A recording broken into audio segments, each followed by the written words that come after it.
bear with me. Pulling up these mantras. You know, we got to open up with our opening mantra. All right. So that's what we'll be doing. And now,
mani padme hum. Ah, Mani padme hum. woo. Mani padme hum.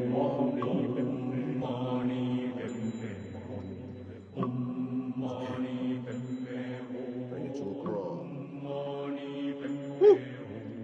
hum. Mani padme hum. Mani Shout out padme to Radio Rich Mani padme and his radio cigars. Mani padme If you haven't got yourself one, Mani make sure that you padme do. All right, especially if you work with the ancestors. And Mani padme I saw a video recently. It was from an indigenous spiritualist, if you will, from South America, and he was speaking on the importance of tobacco and how they ceremoniously use tobacco for cleansing and cleaning. Um, I shouldn't have to put the disclaimer forward. I know that there might be some people in the building that don't quite have a firm overstanding, as to different traditional ceremonies and traditions or what have you.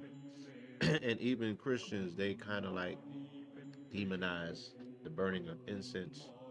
Um, I've done on numerous occasions. I went to the etymology of the word God, and the word God means libations, it means incantations, and it means the burning of incense.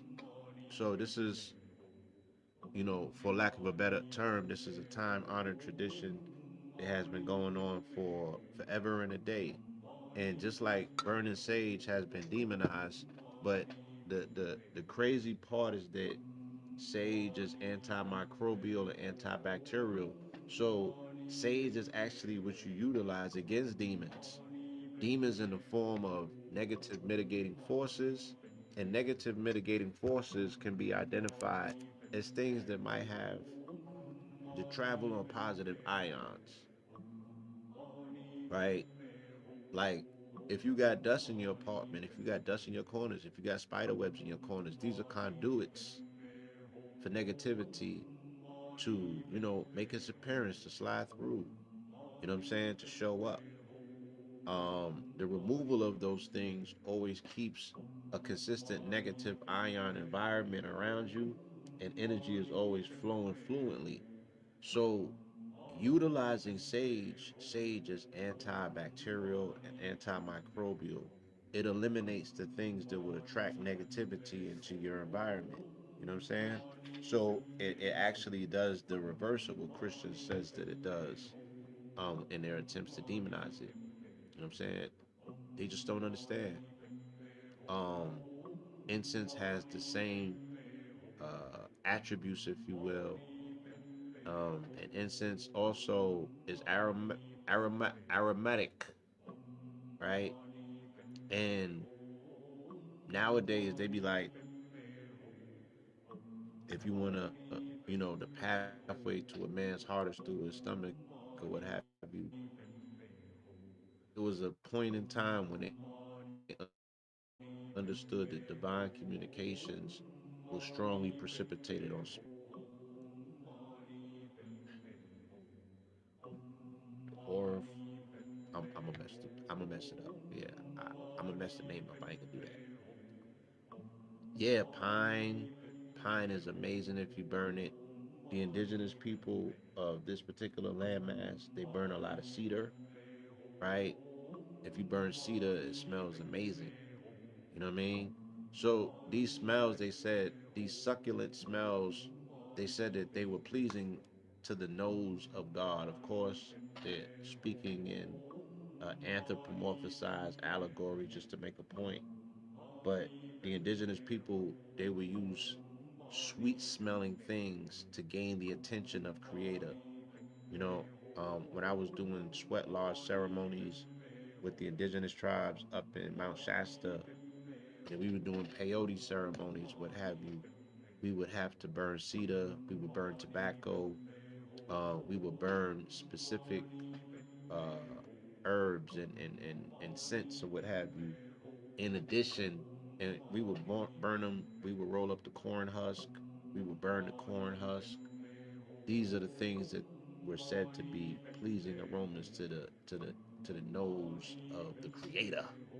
If you wanted to summon the Creator, these are the things that were suggested that you do. These are time-honored traditions.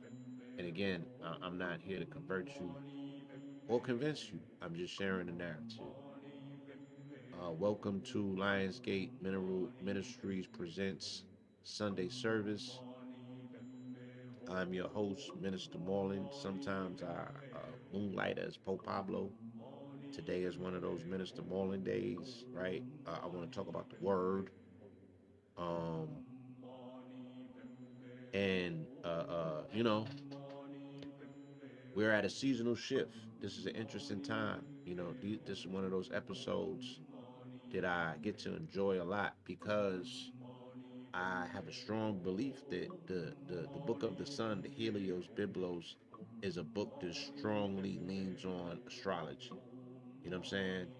And this methodology that we utilize to decipher this book by utilizing the Gregorian calendar date, which itself is 444 years old this year.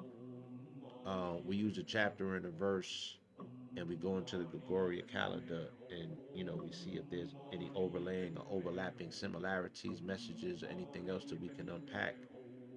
And oh, the feed is a little low, y'all said. All right, hold on.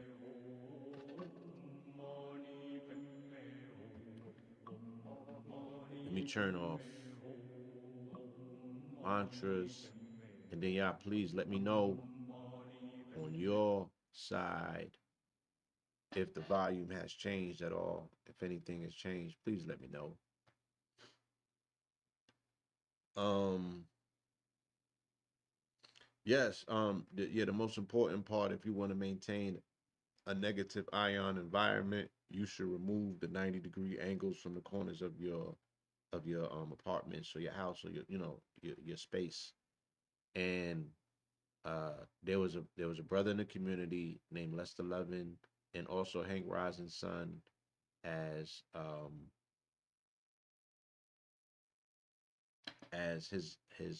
his partner, I guess you would say, is his um understudy. I don't want to make the wrong reference, but I'm saying all that to say that Hank Rising's son also produces the pyramids that were utilized to plug up the corners of rooms and turn those rooms into circuitous spaces. And those circuitous spaces, the temperature would change in the room, the ionization would change in the room, and just the overall, the flow of energy, the feeling, everything would be prominently leaning more so on the side of it feel like you had the AC on in the room. And I also seen them wrapping quartz and copper, right? They would wrap the quartz and the copper, and they would put the quartz coiled in copper into a glass of water, and that glass of water with the quartz would turn the whole apartment into an AC. You know what I mean? I seen it, and it could be done. Um, yeah, he would even take the bottles and he would spray paint and cover the bottles with copper coated spray, almost in essence turning the bottle copper using the, and then I mean in the middle of the summer, you know what I'm saying, they had the whole apartment feeling like an AC just by utilizing that methodology.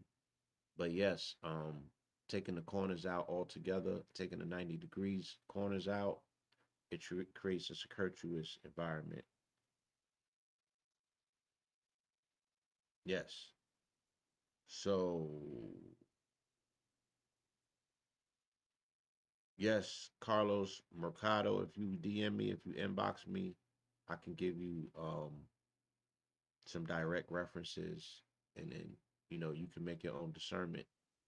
But these systems are very powerful. I think it's like a either 14 to 17 step um, filtration process. So if you're looking for one of those, I definitely have some recommendations. So yes, so we get an opportunity with these change of seasons. You know what I'm saying? We're literally we just crossed over into Virgo. We just left out of Leo. So these days when we do these sermons, they're very special because we're able to show the evidence and proof of astrology in the Bible, right? And these passages will follow that direction as well. So reaping the harvest, what does that mean? Virgo season is harvest season. The things that you have put in the ground, the things that you have been watering with your thoughts, with your energy, your focus and your attention, right? Hopefully with your physical intentionality, meaning the things that you have actually been working on physically, those things, for the most part, have the propensity to reap in these seasons, right? Just like in the garden, I was out with an elder on Friday. We were helping her reap her harvest. Her garden was in abundance. It was given, given, given. You know what I'm saying? It was over given. It was over given to the degree that if you don't reap the harvest, it's going to go back to the worms, it's going to go back to the earth. And while that's okay, right? Because I raise worms as well. And, I got a soft spot for worms. Um, I was like a double entendre. They gotta eat too. But human beings could make so much better use of this particular nutrition and this food that has been, successfully grown, right? Yes. Lester Lovin, we gotta tap in with Lester Lovin. You know what I'm saying? He got the illest technologies. And his technologies is the most simple technologies because he'll make technology out of a piece of cardboard. He'll make technology out of a piece of wood. Pause. He'll make technology out of bottles. You know what I mean? Like these is the ones amongst us, the cold blooded ones, like different altogether, right? Um. So yeah, yeah. Farmy Fridays. We're gonna be doing it every Friday now. We're gonna be showing up at this Elders Farm and other farms across Metro Atlanta, and even taking it on the road at some point. And we're gonna be helping people that have these farms maintain these farms so we can expand these farms, and feed the people, right? But right now it's harvest season, so there's a lot of abundance to go around. But the goal is literally reap the harvest. And that's allegorical and figurative about a farm and a garden and also about life, right? Yeah, I mean, we got to talk about Gary. We will speak about Gary. I find it ironic that in the year that Michael Jackson resurrects himself and does $1 billion in the box office, right? His hometown is suffering in darkness. If that's not an analogy, I don't know what the hell is. So the man who personifies and typifies the ability to go from black to white to black again, right? From darkness to lightness, right? This individual's hometown is now shrouded in darkness. Um, these are some deep symbolic metaphorical times that we live in. And I plead, that we become more symbol literate. And some people like the more I travel, the more I run into people um out and about in my travels. And I get a lot of feedback. And I'm glad that I get honest feedback. So I hear things that are positive and I hear things that are not so positive, right? And I need all of the information that, is needed and necessary for us to either improvise on the work that we're doing, right? Or continue doing that particular part of work that people are saying is most effective. You know what I'm saying? So there's no useless information.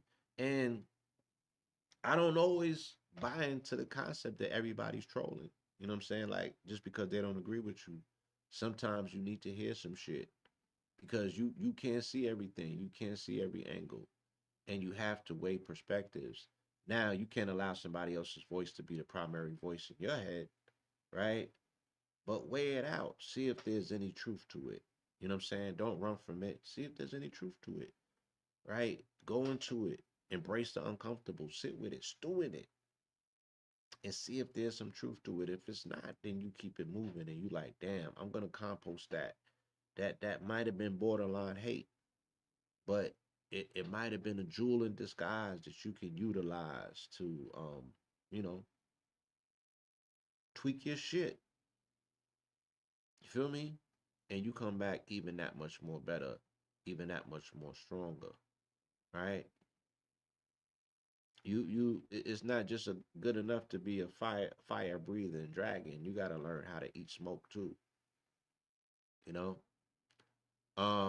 So I say all that to say that I run into people and I hear good things and I hear things that are not so quote unquote, or, what one wouldn't consider the greatest of things because they require is insight that requires work. It's insight that might require some change. It's insight that requires um introspection, right? Person might be pushing you to look at something in yourself a little deeper, and that might be uncomfortable for you. You might think that you don't have the time, right? Um, but nonetheless, right? Nonetheless, we are in the reaping season. You feel me? We are in the reaping season, and just like I put a call out on Friday with the Elders Garden, we need hand power and manpower. You feel me? To reap these things because it's abundance all around you. And sometimes you get called for the reaping and you didn't even do the sowing. Sometimes the only thing that's required is for you to show up at the end and reap. And the niggas ain't even showing up for that, which is crazy. Sometimes you could just be in the right place at the right time. And all that's needed is some of your manpower. And you get rewarded for that. And the work has already been done. Right? These elders have good problems. They have overabundance. They've done the work to a degree where there's an overflow. And they're like, yo, I need sons and daughters on deck to help us catch all of this abundance, all of this overflow. It's seeping and it's reaping. You feel me? It's flowing and it's growing. But let's not let it go to waste. You be hearing them stories about people to be like, yeah, my folks back home, they got a mango tree. It be thousands of mangoes on the floor. And they just go bad because there's nobody there to eat them. That's like that's like a paradise paradox. You feel me? That's a paradise paradox, right? These are all good problems to have.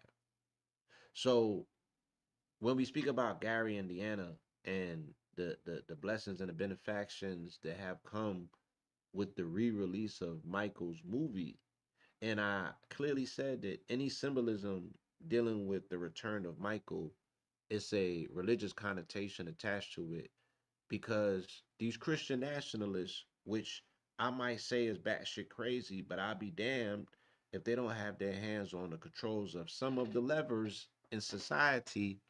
They are post millennialists, right? And what is a post millennialist? A post millennialist, they think that the world is going to die tragically, right? But they also have given themselves permission to play a hand in bringing about the conditions that speed it up.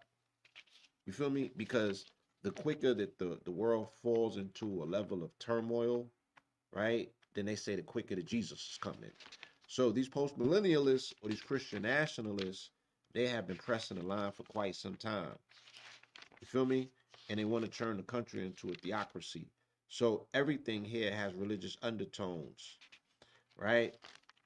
So when we see Michael, right, doing numbers the way that he is, and they're like, oh, Michael's been resurrected after 17 years and things of that nature, it may go over and in society it's just a conversation about a man who's transitioned and he's having a post review of his life. But in the symbolic sense, no, Michael has returned. You know what I'm saying? And Michael always precedes the return of quote unquote Christ in this narrative. The way, according to the narrative, the way the narrative goes. If we're following the narrative, right, Michael has to precede with the legions, right, before Christ comes back with the sword dripping in blood or what have you, which is just the sword is the sacred word.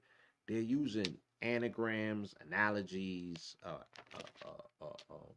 euphemisms, all of these things to run circles around you guys, right? The uninitiated. Um, and then us that are coming telling the secrets, we catch all the arrows and the spears and all types of other shit. Where they like, why the hell is you over there telling these people this? Because I'm like, it's time that they know. They look super goofy without the information. But once you get them information, knowledge is power. Let's see what they do with it. Let's see what they do with it. You know? So I'm looking for this information about the post millennialists, right? And the Christian extremists or what have you. But I think you guys have been exposed to kind of enough of that. You know, and I can't even say that. You don't know who these people are and you don't know what they up to. You know what I'm saying? At least you don't you're not moving in the capacity that shows that somebody knows that they're under the gun by people who are Christian zealots and literally out of their mind. You know what I'm saying? And the rabbit has the gun at this particular point in time, right? So what does it look like? It looks like how it looks, right? But it looks kind of even more crazy because these people is just next level crazy for no goddamn reason. So even outside of religion, just their diet, their environment, their genetic disposition has them batshit crazy. And then you give them controllable religion on top of that, and they're able to use their imagination and just go off, right? So now we have post millennialists, Christian nationalists who want to bring an ending to the world to bring about quote unquote the second coming, right? And we've prompted it up because again, we made Michael a $1 billion grossing movie this year, and Michael has returned. So Michael's back from the dark, but Indiana's in darkness. You know what I'm saying? Michael made $1 billion. You feel me? But we can't find any funds to turn on the lights in Gary, Indiana. Um, the place, the soil, the environment, you know, they also should be celebrated for producing such a magical, not just a magical son, right, but a family. And I'm sure that there's other families there that have amazing stories to tell. But I've been telling you since um, 120, January 20th, 2025, right? The the investment there has been a divestment in the investment in Black America. I've been told you that. I told you the easiest way to understand the Trump administration. There's a divestment in the investment of Black America. So, yeah, Donald Trump said, America, yeah, we was never really on that black thing. Just like Rashad said from EYL. Trump said it first. In so many words, right? Oh, that black thing. Yeah, we was never on that black thing. You know what I'm saying? Yeah, we was just fronting all along just to get this building, this country built. You know what I'm saying? We was just fronting all along just to get these resources popping. We was just fronting all along just to get our political and our prestige and our global image up so we can create inroads into other indigenous populations to steal their shit. But we was never into that black thing. That's Donald Trump and the Republicans, right? Divesting and divorcing Black America, and niggas is still standing at the altar with with shriveled up flowers, right? Looking like Dennis Rodman. Niggas with dresses on with shriveled up flowers with no groom in the front The music been played. You know what I'm saying? Uh, uh, uh. Yeah, they got sexy red performing and shit, right? Ice came, they ran all the hombres out the back and shit. So there's nobody washing dishes. There's nobody making food. You just still standing there stupid with the flowers. It's been 2 years now. Ain't nobody showing up to marry your ass, right? The divorce is settled, right? America has divested itself of Black America, right? White America has divested itself from Black America. Black America has to run in and fill the gaps. This is a conversation we were supposed to have 2 years ago, not in late August when Rashad said that EYL was not into the black thing, which was very disheartening for some people. And I understandably, I can gather why. You feel me? But we got bigger fish to fry. So what we're looking at in Gary, Indiana, unfortunately, is just a precursor of what it will look like in any and every area in this country where there are predominant black populations and we are dependent on the government for anything. The government is strictly middle fingering us, and they've given permission for other businesses throughout the nation, private corporations or what have you. They've also given them the dog whistle that it's okay for them to middle finger you, for them to divest themselves of the investment of Black America. So what's the first thing that happened? 3,000 or 30,000? How much they said 300,000 black women got fired? What was the number, y'all? Somebody got to help me out because whatever the number was, my nigga, it was insurmountable and it was very much indicative of the divestment of Black America by corporate America, who no longer has to play the game. They don't have to put the mask on. They don't got to do the dance. You know what I'm saying? Niggas ain't got to be a water cooler friends. None of that is needed and necessary. They could fall back to form, and this is how they feel. This is what they think about you. You know what I'm saying? And this is how they value your experience, your existence, your participation, and your future here in this country. Okay, 600,000 sounds a little bit more like it. So what are they terrified? They're terrified by consciousness. They're terrified by upwardly mobile melanated women in particular, right? Because they can't do nothing with you. You feel me? So they're at their quiet weapons for silent wars, and they're actively at war, my nigga, but divesting themselves, throwing that shit out the 100th floor window without even looking, just just heaving shit, and we still have not got the memo, right? We still have not had a national conversation around what are our contingency plans in these communities and these environments where um, melanated people are the main concentration. Not even here in Atlanta, right? We're not even having the South Fulton conversation. They spilled chemicals in the air in South Fulton 2 years ago. Nobody speaks about that no more. Nobody speaks about the poisoning that's taking place in these black communities amongst melanated people, and people is just, our attention is in other places. You feel me? We showing up to talk about other things and to do other things. We're expressing fake nigga outrage on topics that don't move the needle, and they don't necessarily register on the registrar of what should be the important things that melanated people is conversing right now about and getting their minds wrapped around. So we're gonna keep growing food. We're gonna keep finding ways in which to source clean water. We have an amazing product called Bio Buddy and the Bio Cleaner.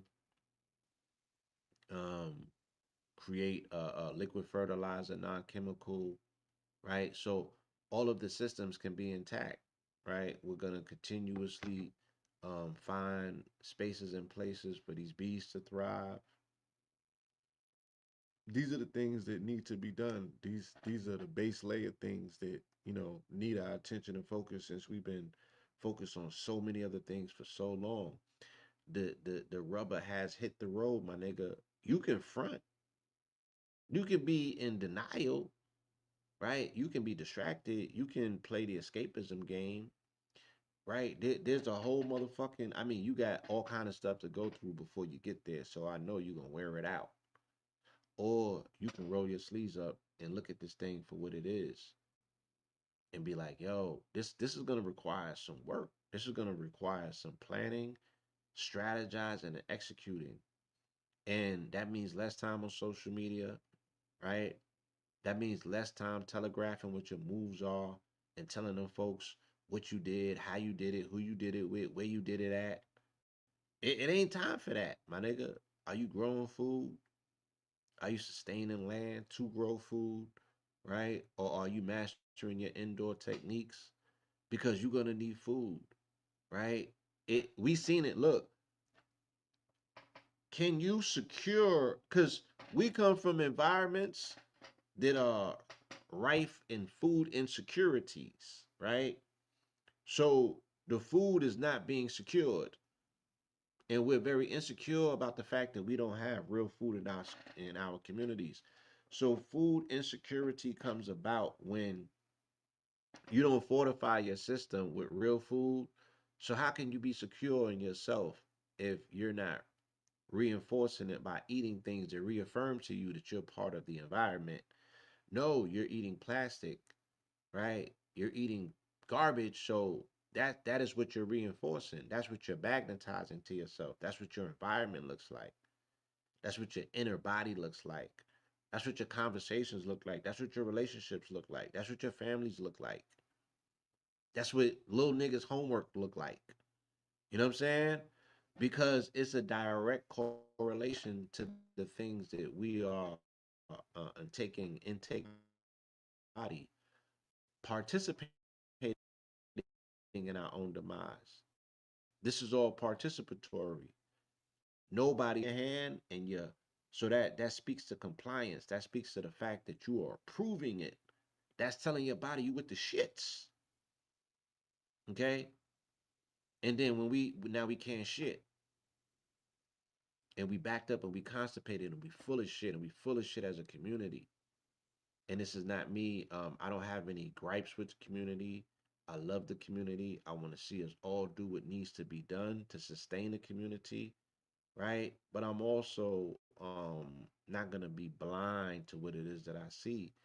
And if these are the things that we are identifying that are holding community back or making the situation even more stickier, right? If we're turning our wheels and going nowhere, that's expending energy that we don't have, nigga. We need to quantum leap. We need to advance. We need to go forward. You know what I'm saying? We need to catch up with ourselves. So it's not even about what you can grow anymore. It's about what can you protect. It's not about you having a generator in the crib and nobody else does. Can you protect the things now that sustain you? I saw an amazing movie recently and it has a lot of overlapping and correlating um themes of what we seeing right now in Gary, Indiana, and that was the movie called Last House on Netflix.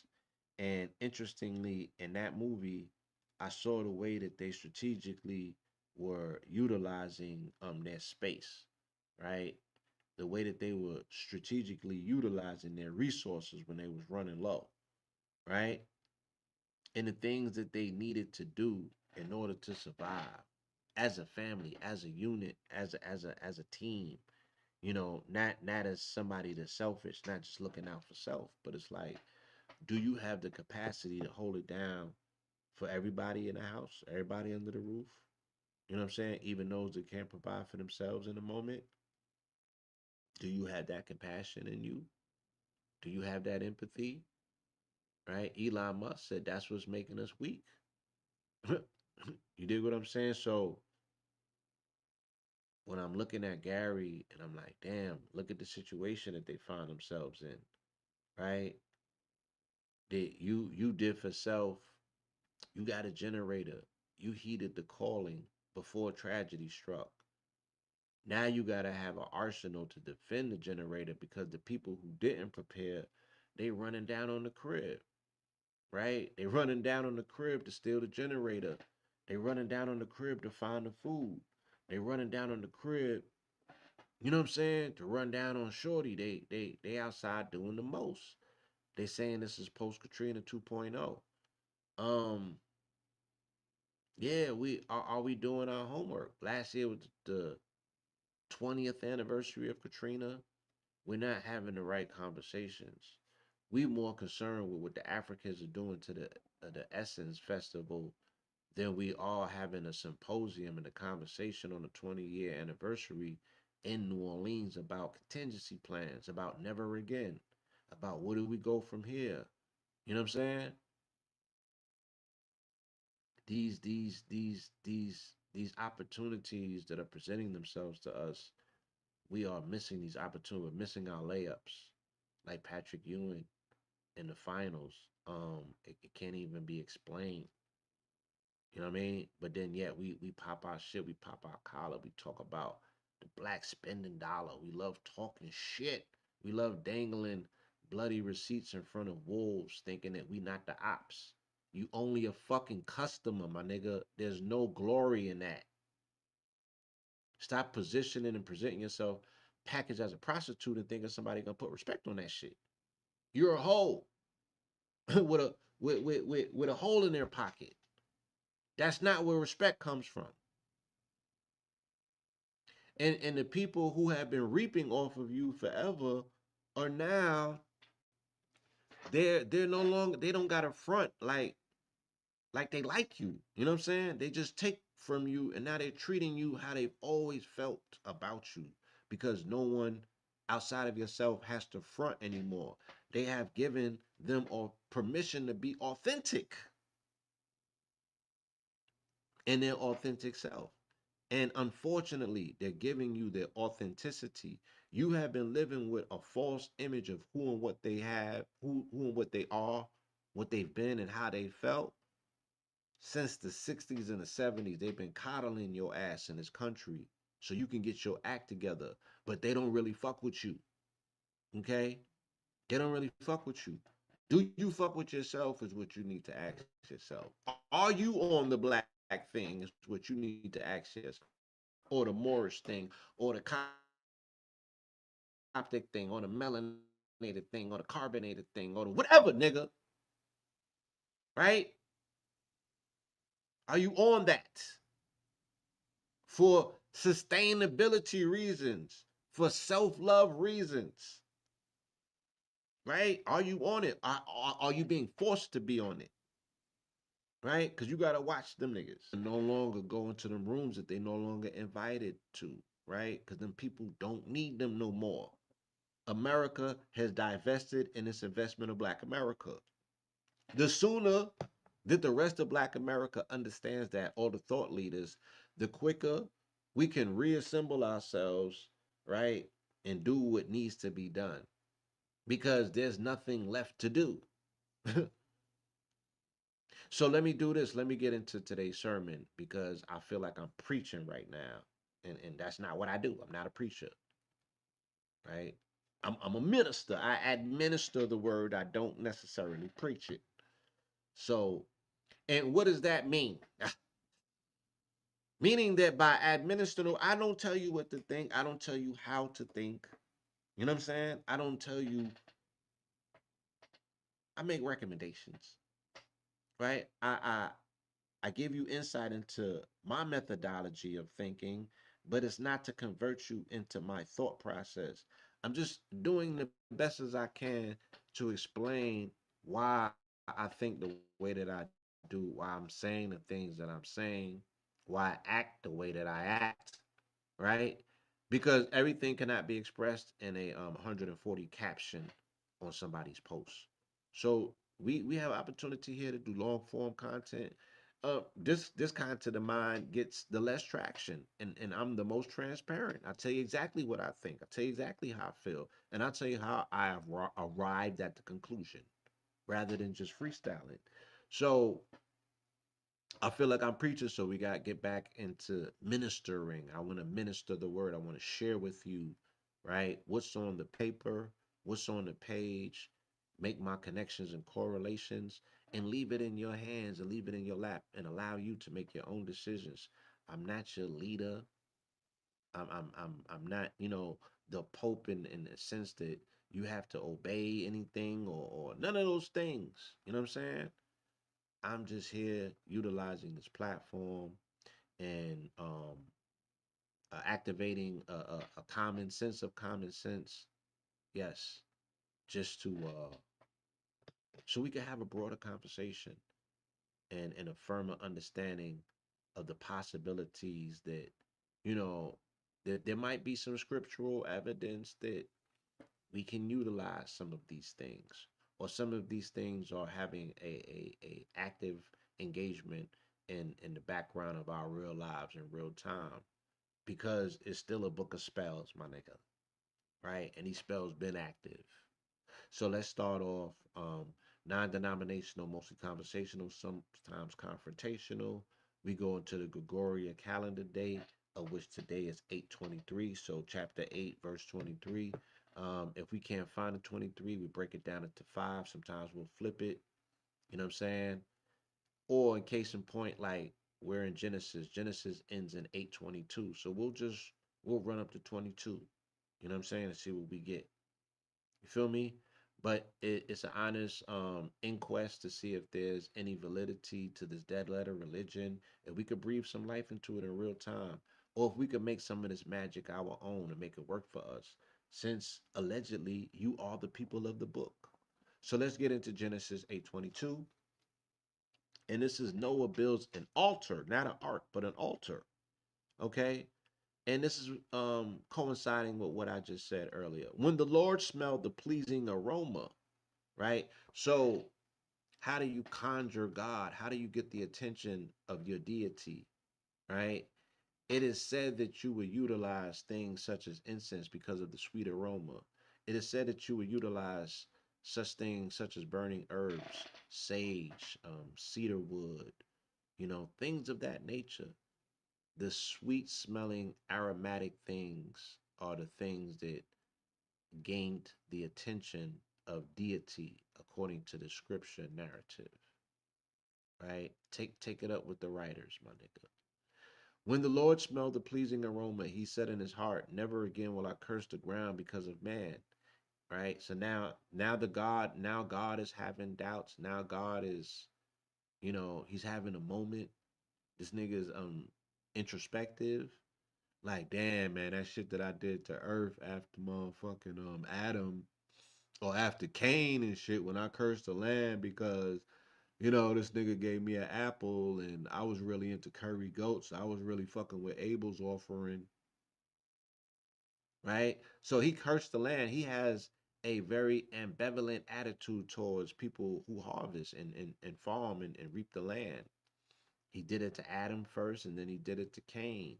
Both of these brothers was vegans, right? For the lack of a better term, they was into you know stuff that comes out of the garden. But he was siding with the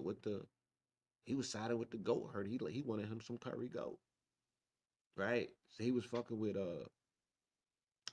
Abel, and Abel got sent up as a result of that, right? Cain wasn't having none of that shit.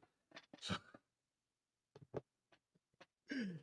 so he put the curse on the farmers. You know what I mean? And he put the curse on the land. How silly of him.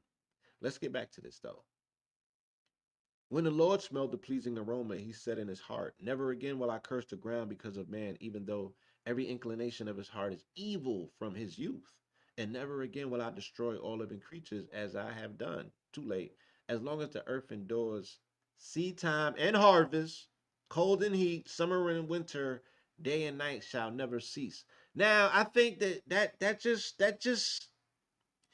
right there in Genesis 8:22, we've proven our case in the first verse of the Bible that astrologically, right, that particular verse coincides with the seasonal changes because we would always say that Virgo is either going to come in, it's at the cusp, the 22nd or the 23rd.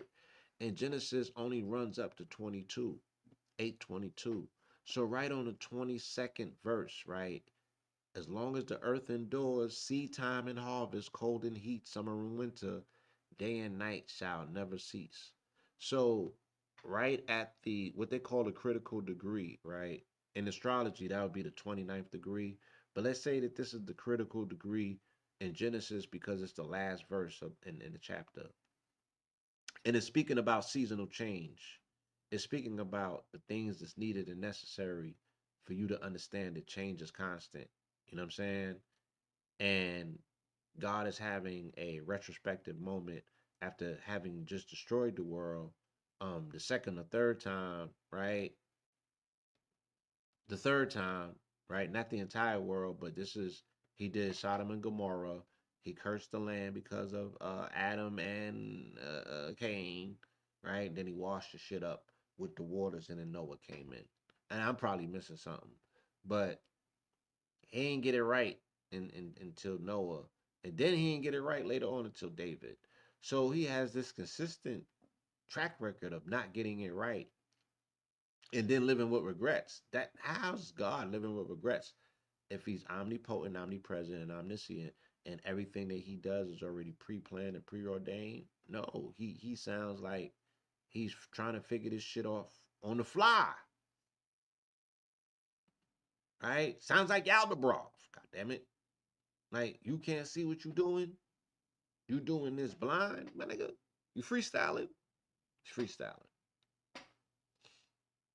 Psalms 126:5. Those who sow in tears will reap with shouts of joy. He who goes out weeping, bearing a trail of seed, will surely return with shouts of joy, carrying sheaves of grain. Right? So sowing can be very difficult at time, right? But the reward is the reaping of the harvest. Put in the work. You know what I'm saying? Put in the work. And the joy comes in the end. It's like working out, right? Ooh, it's gonna hurt. Ooh, it's gonna be uncomfortable. Ooh, you gotta make some sacrifices on day one. You sacrificing on day one from 2 weeks from now, hoping that your consistency, right, and your dedication to pain is gonna yield or reap a reward where you get a little cut or something, right? I mean, when I say cut, I mean like anatomically that you might your muscle might end up in a way in which you look in the mirror and be like, oh shit, I'm doing something. Yeah. You know what I'm saying? Yeah, like that is tantamount to the passage that we just read, right? Those who sow in tears will reap with shouts of joy, right? He who goes out weeping, bearing a trail of seed, will surely return with shouts of joy, carrying sheaves of grain. So yeah, initially, y'all, like sowing, I gotta till the soil. I gotta get dirty. I gotta get on the ground. I gotta get on my knees in some cases. You know what I'm saying? I gotta put seed in dirt. I have to cover that seed up with soil. You know, soil is gonna get underneath my nails. It's gonna get on the drip. It's gonna do all of those things that might seem unattractive. I'm gonna be in the burning heat. I'm gonna get eaten up by the ants. The mosquitoes is out there acting buck wild. All of that. But when that pepper comes up, when that tomato comes up, when that eggplant comes up, when that squash comes up, right? Or in this case, when them sour sops come up, when that guava comes up, when them lemons come out, right? It's all worth it. And you forget the sacrifice. You forget the pain. You forget damn, I had to be up 4 or 5 in the morning in darkness on a new moon type shit. Yeah, all of that. It's all worth it. You feel me? Because guess what? Not doing it is gonna reap us, right? Guess what? Not doing it. Guess what? No sacrifice is gonna yield. Not a goddamn thing. Begging, be in a position that a nigga could take you out, cause now they're gonna be like, eat these fucking insects, my nigga. Right? Eat this dong.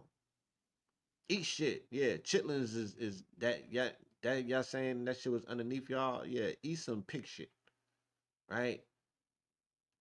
I'm just saying, like, you want to put your future in these people's hands? You want to leave it up to them? I'm being explicit today, and I do apologize. It's a Sunday, and I'm only saying that for I meet the people that listen to this. If there's any children in the room, I apologize because I flew off the handle more than a few times this early morning, and I've only been doing this under an hour. So again, I do apologize for my extreme, uh, yeah, I, you know, I won't call it extreme, but I apologize, right? I'm gonna do better through the rest of this sermon. But I'm just, just one of them days. You just can't ignore, the writing on the wall. Exodus 8:23, the fourth plague flies. But on that day I will give special treatment to the land of Goshen, where my people live. No swarms of flies will be found there. In this way you will know that I, the Lord, am in the land. I will make a distinction between my people and your people. This sign will take place tomorrow. And the Lord did so. Thick swarms of flies poured into Pharaoh's palace and into the houses of his officials. Throughout Egypt, the land was ruined by swarms of flies.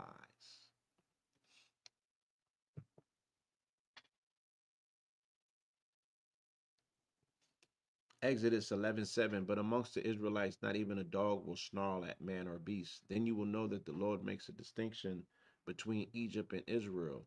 So this this is this is an issue that still manifests itself today. You know what I'm saying? And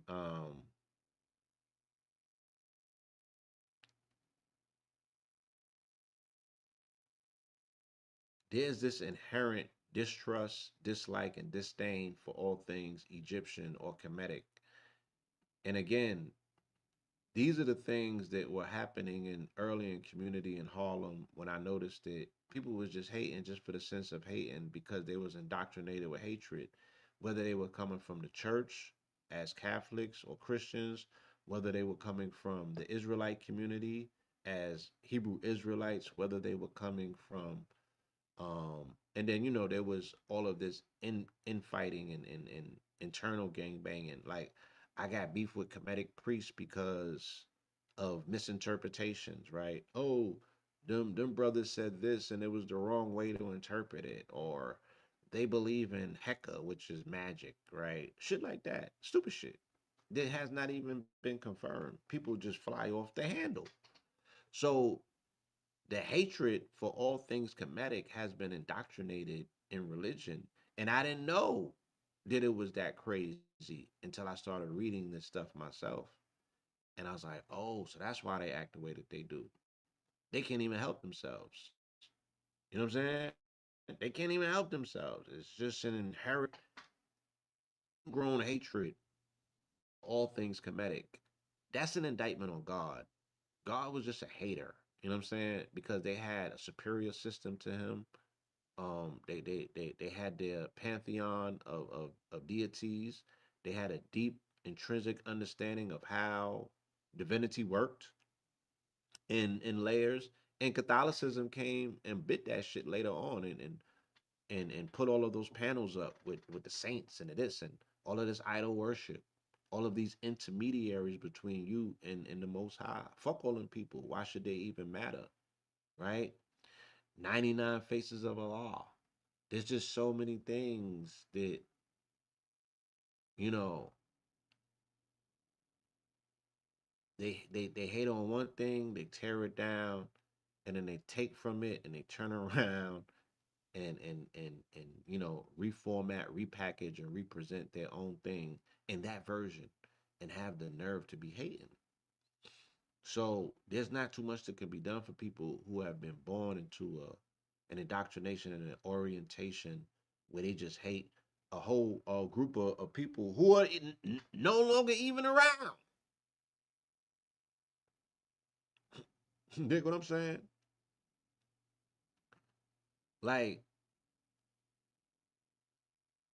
Melanated people is not in Kemet, you know what I'm saying, working the temples is not active to that degree.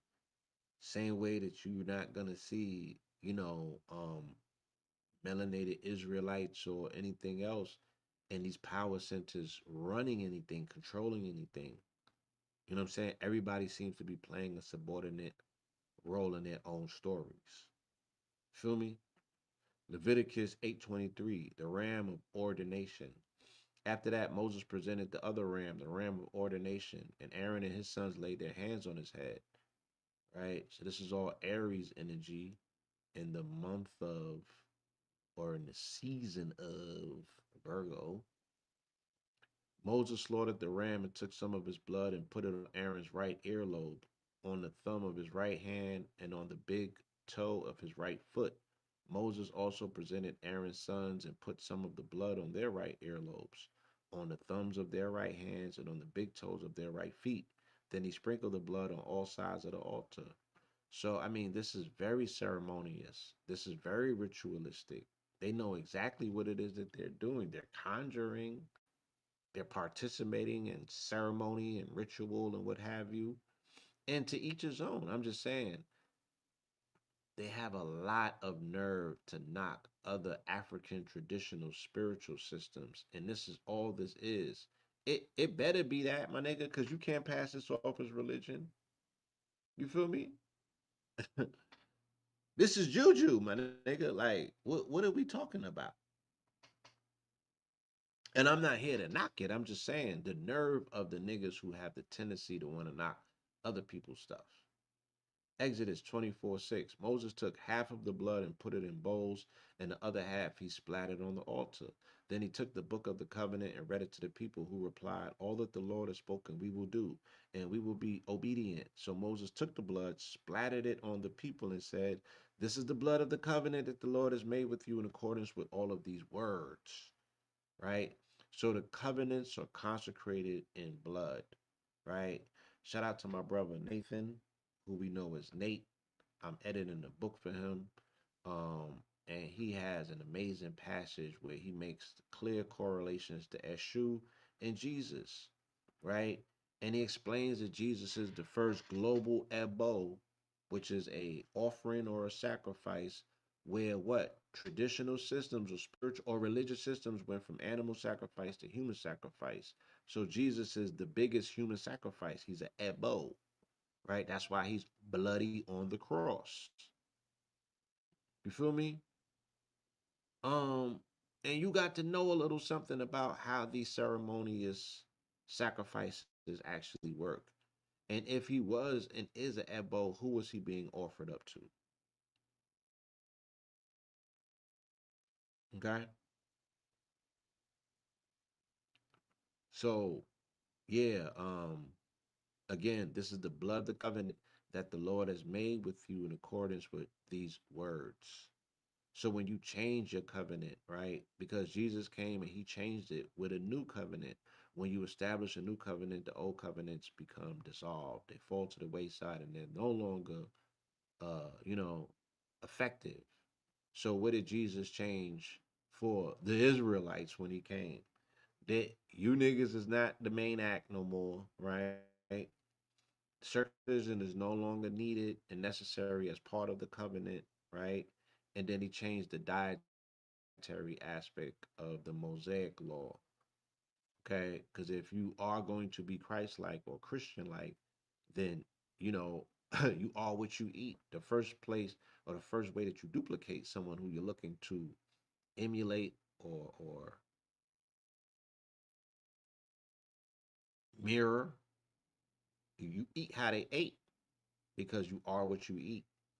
So they say that Jesus was an herbivore, but I'm like, he wasn't a pescatarian. He ain't eating none of them fish that he distributed to peoples. Anyway,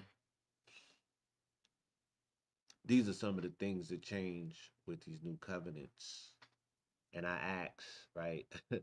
Yeah, so what blood is being utilized to consecrate this new covenant?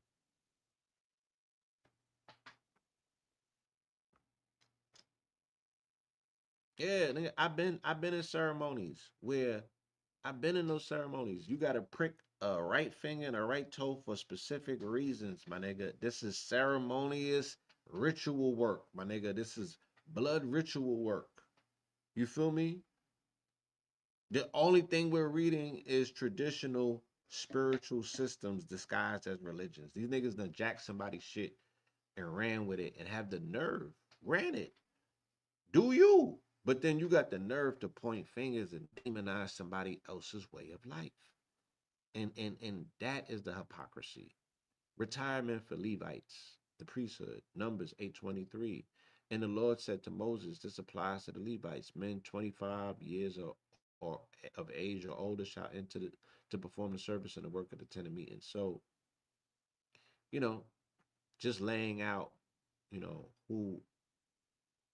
who God's is, who his children's are, giving people their rightful roles and assignments, right? Because he need that ceremony work done. He need that priesthood assembled. You feel me? Because that's how he eat. Eat.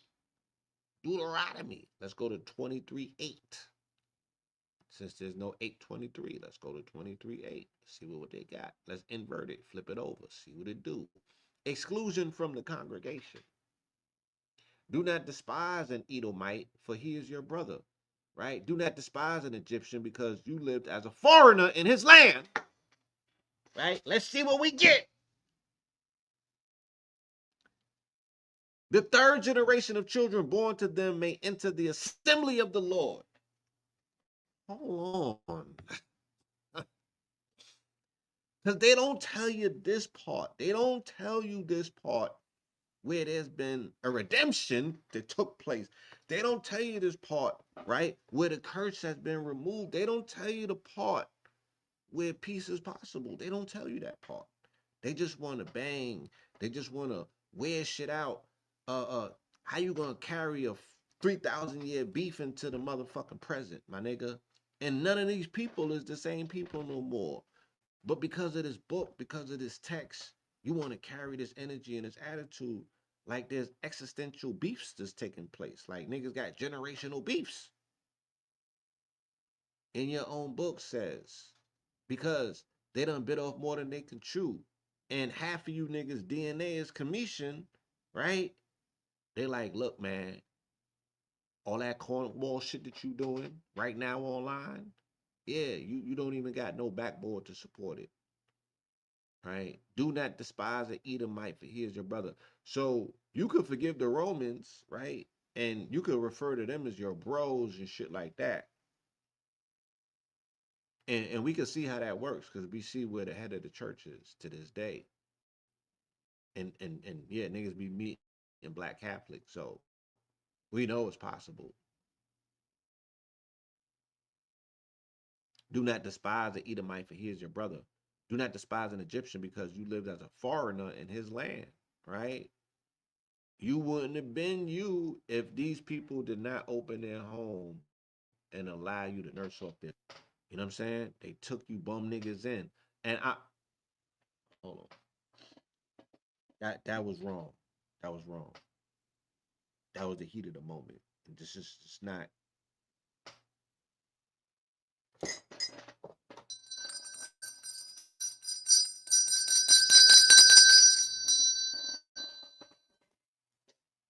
I gotta take a moment. That wasn't right. I ain't mean it like that.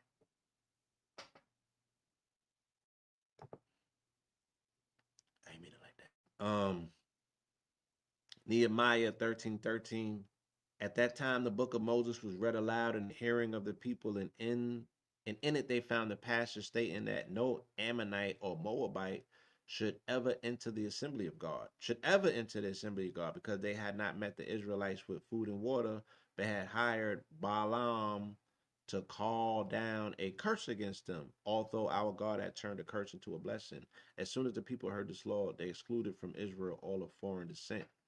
So this is the Ammonites and the Moabites, or the Moors, right? The Israelites keep saying it even more so than the Commissions. They don't fuck with you niggas, right? At all. They treat you niggas like Amalekites. So when I see the Moorish Zionists, the very early beginnings of even Zionism in this country started with Moors, and the early traditions of the Moors coming over here started with the Hebrew Moors. So there's a lot of questions. There's a lot of stuff that's being left out, I guess, and it presents opportunity for us to have discourse. Hopefully, discourse and dialogue that's healthy. You know what I'm saying?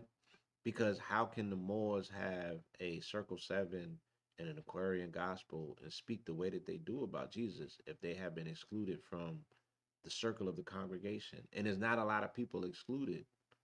You know what I'm saying?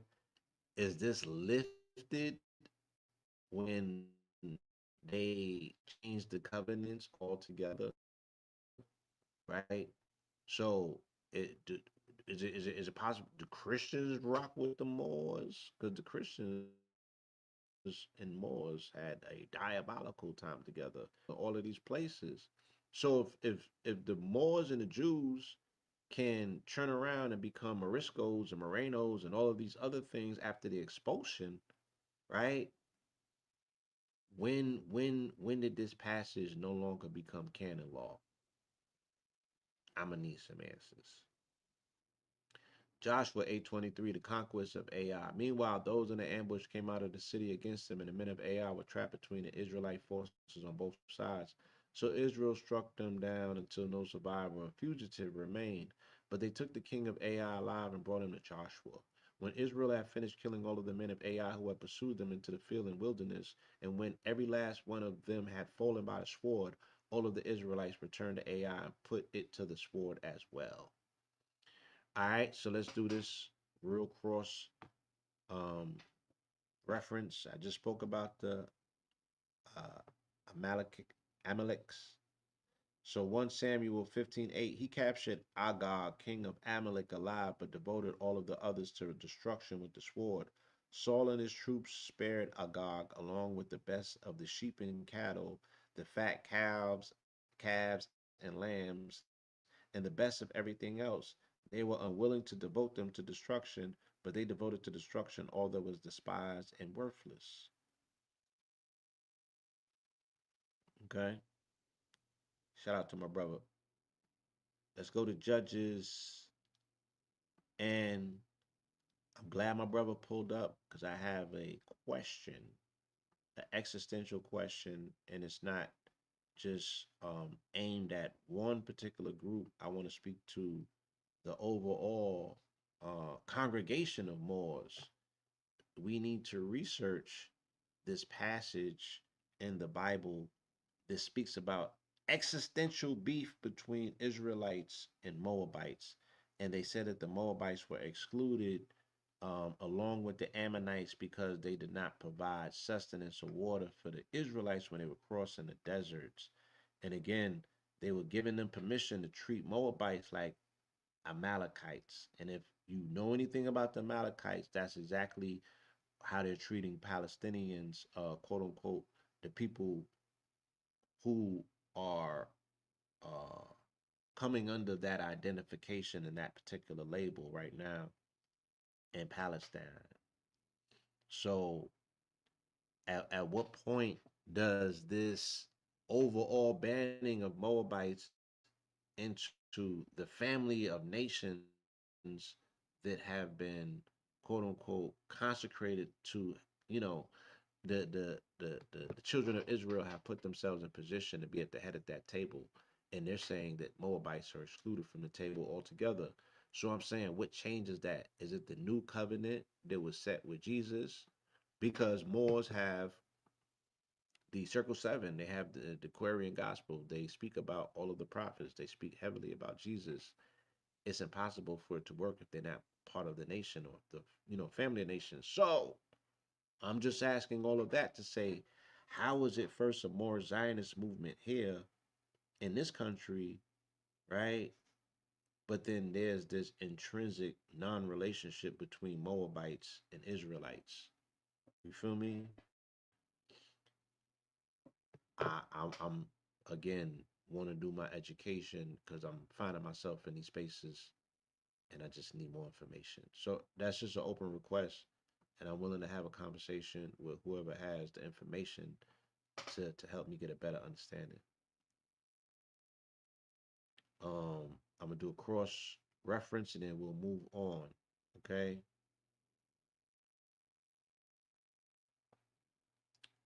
Um.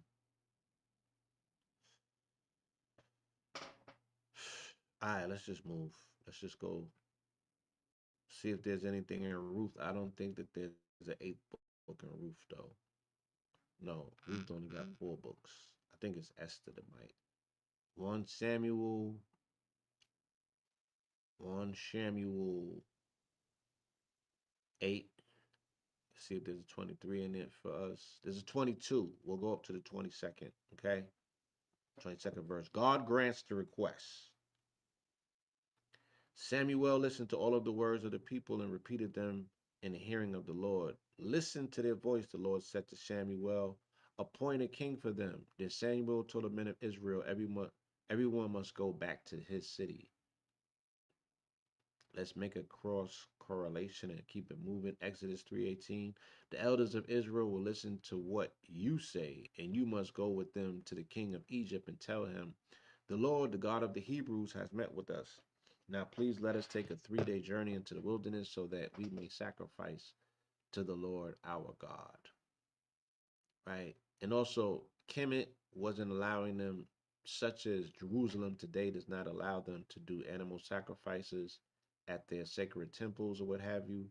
So the Temple Mount is a focal point of a lot of this controversy because the Zionists or the Orthodox Jews, for that matter, they want to get back to animal sacrifice.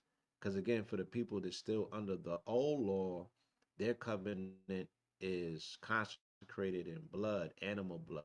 The people under the new law, their covenant is consecrated in human blood or human sacrifice or human ebo, which the world knows as Jesus. Okay? So they want to come back underneath the strength of their covenant and they gotta shed blood in order to do that. You know what I'm saying? So that's what the war's about. They want to shed blood. They want to shed blood ceremoniously at the temple in order for them to consecrate the temple, in order for them to consecrate the priesthood who's going to build the third temple. There's a lot of blood spilling and bloodletting that has to take place for them to clean and consecrate a bunch of things. So the medium for cleansing in spirit realm is not just water, it's blood. David's mighty men, this is 2 Samuel 23:8. We inverted it. These are the names of David's mighty men: Jo, Jo, Jo, Josheb, Bashebeth. The Tachamonite was chief of the three. He wielded a spear against 800 men, whom he killed at once. Wow. Next in command was Eleazar, son of Dodo the Ahohite. As one of the three mighty men, he went with David to taunt the Philistines who had gathered for battle at Pasdamim. The men of Israel retreated. All right, we'll do a cross correlation. 2 Samuel's 21:15. Once again, the Philistines waged war against Israel, and David and his servants went down and fought against the Philistines. But David became exhausted. Then Ishba-benob, a descendant of Rapha, whose bronze spear weighed 300 shekels and who was bearing a new sword, resolved to kill David. But Abishai, son of Zeruiah, came to his aid, struck the Philistine, and killed him. Then David's men swore to him, you must never again go out with us to battle, so that the lamp of Israel may not be extinguished. Right?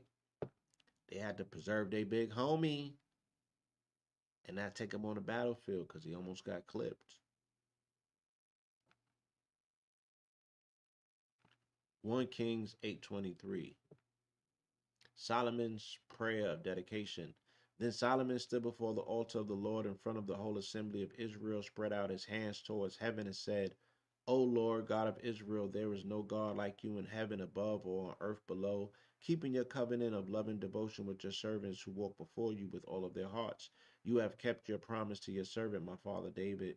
What you spoke with your mouth, you have fulfilled with your hand this day.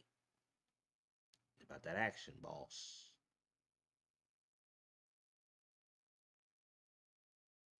Let's make a cross connection and keep it moving. And Exodus 23:13. Remember your servants Abraham, Isaac, and Israel, to whom you swore by your very self when you declared, I will make your descendants as numerous as the stars in the sky, and I will give your descendants all of this land that I have promised, and it shall be in their inheritance forever.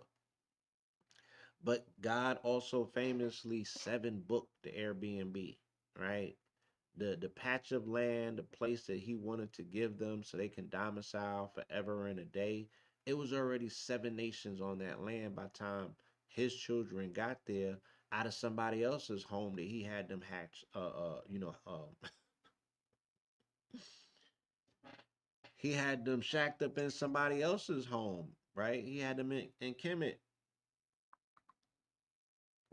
for X amount of years, being sustained, allowing to flourish and become numerous and what have you. And then he runs them out of the home, right? And they were being sustained by those people's um, sweat equity. They were being sustained by those people's gods, their deities, their dedication, and their observations to them, right? Whatever was able to them maintain the stability and the homeostasis of that nation state, those are the very same things that were helping these children of God sustain themselves. They were bad house guests though, because you know, you you you got you a crib. You know what I'm saying? Got you a crib. You got you a 3 bedroom crib. You just moved out of your mama's house though.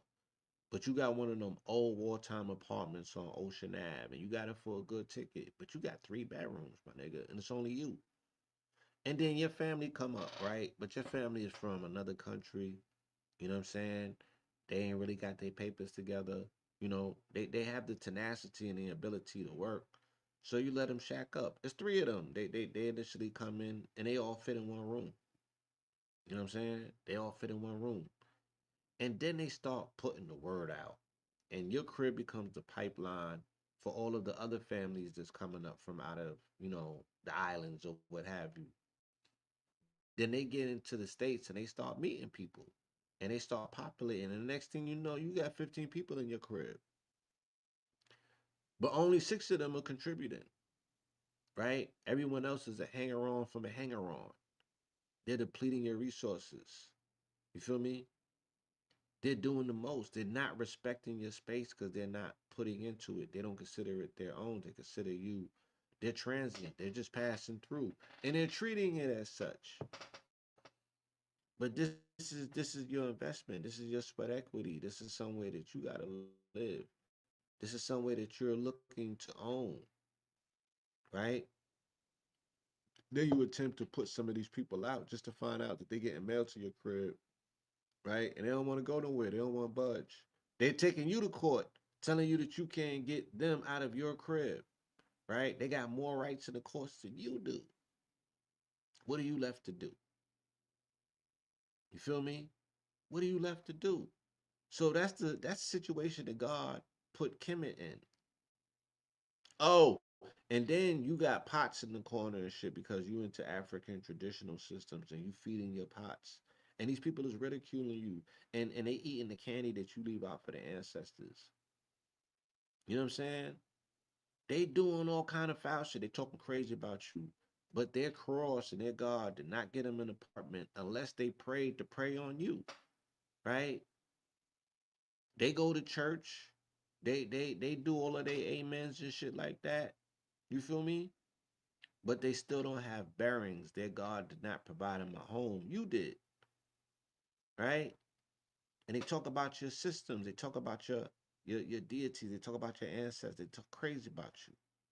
But you got abundance and it's overflowing, and they're benefiting and benefacting from it.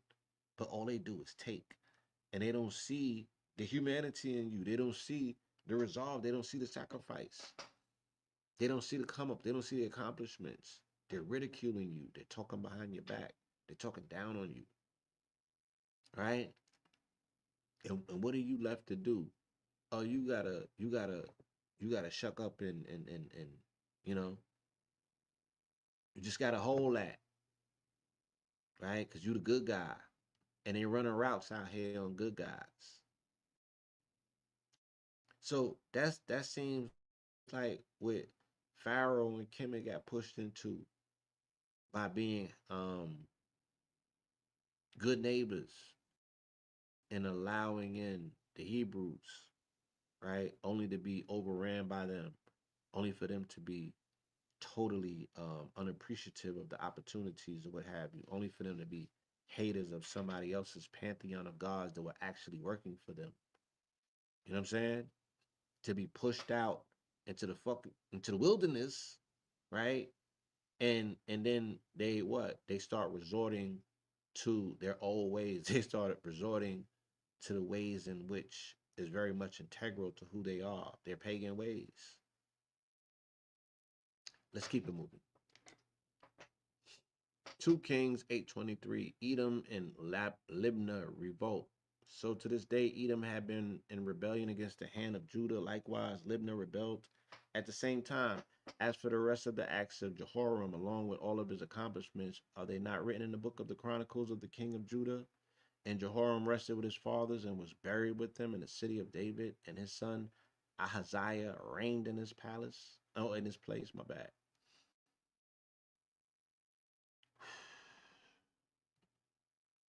Let's go to Chronicles. Chronicles. 1 Chronicle 8:23. This is just genealogy check. We're gonna keep that moving. Let's do 1 Chronicles 23:8. Let's invert it and see what we get though. I don't want to sit up here and do genealogy today. The Gershonites, more genealogy. 2 Chronicles. Let's see what we get out of 2 Chronicles. 2 Chronicle 8. See if they got a 23 for us today. Nope. So we'll go to 2 Chronicles 23:8. See what they got.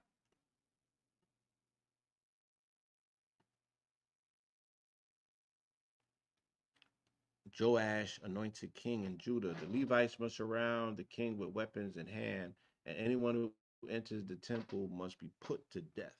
You must stay close to the king wherever he goes. So the Levites and all of Judah did everything that Jehoiada, the priest, had ordered. Each of them took his men, those coming on duty on the Sabbath and those going off duty. For Jehoiada, the priest, had not released any of the divisions.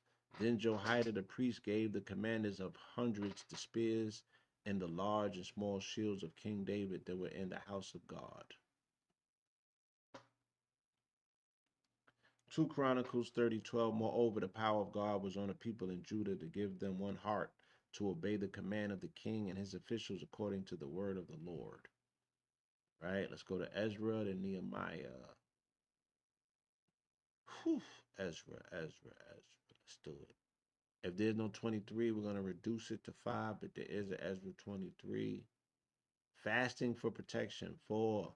I was ashamed to ask the king for an escort of soldiers and horsemen to protect us from our enemies on the road, since we had told him the hand of our God is gracious to all who seek him, but his great anger is against all who forsake him.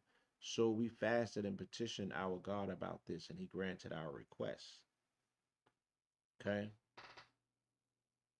Esther 4:16. Go and assemble all of the Jews who could be found in Susa and fast for me. Do not eat or drink for 3 days, night or day, and I and my maidens will fast as you do. After that, I will go to the king, even though it is against the law, and if I perish, I perish.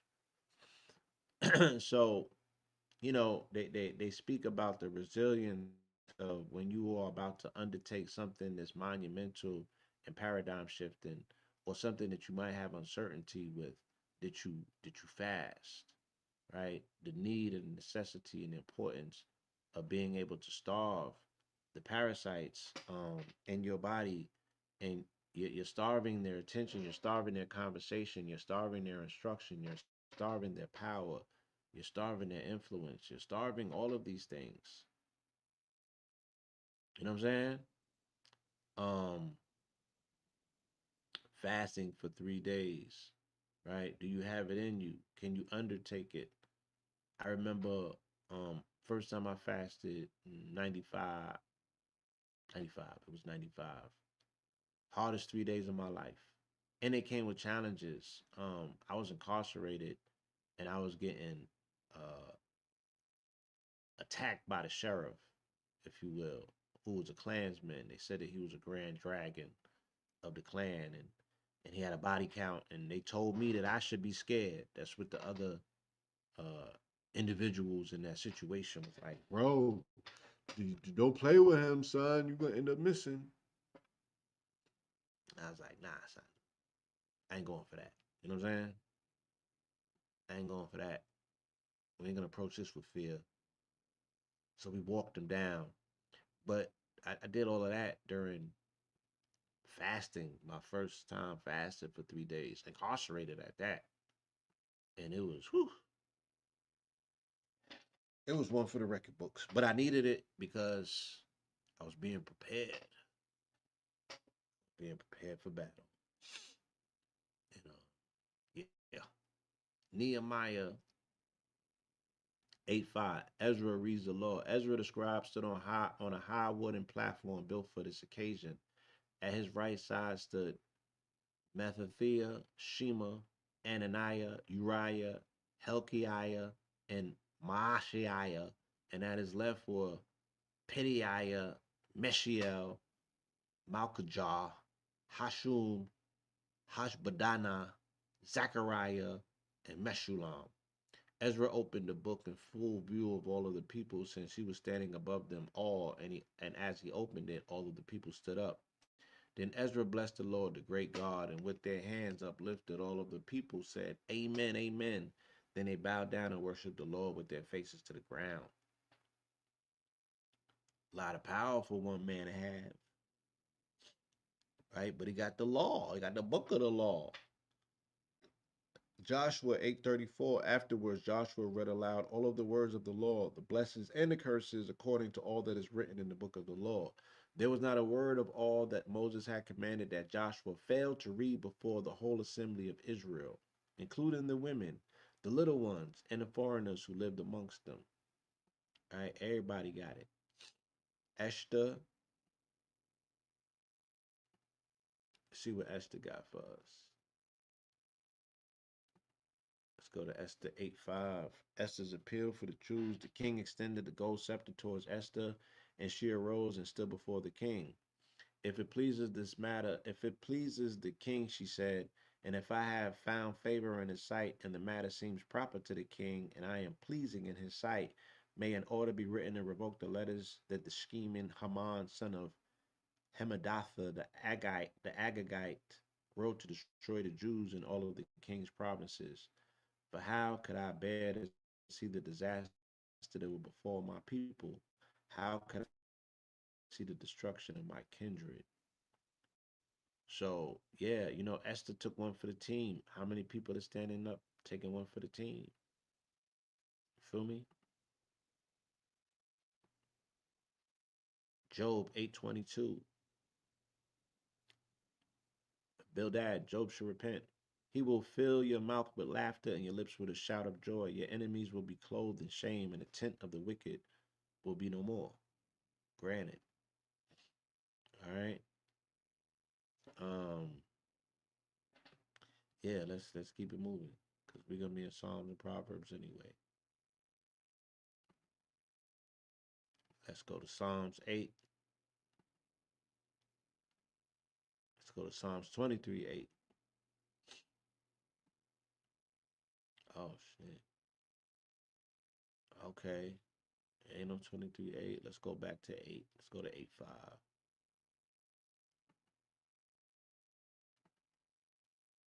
How majestic is your name?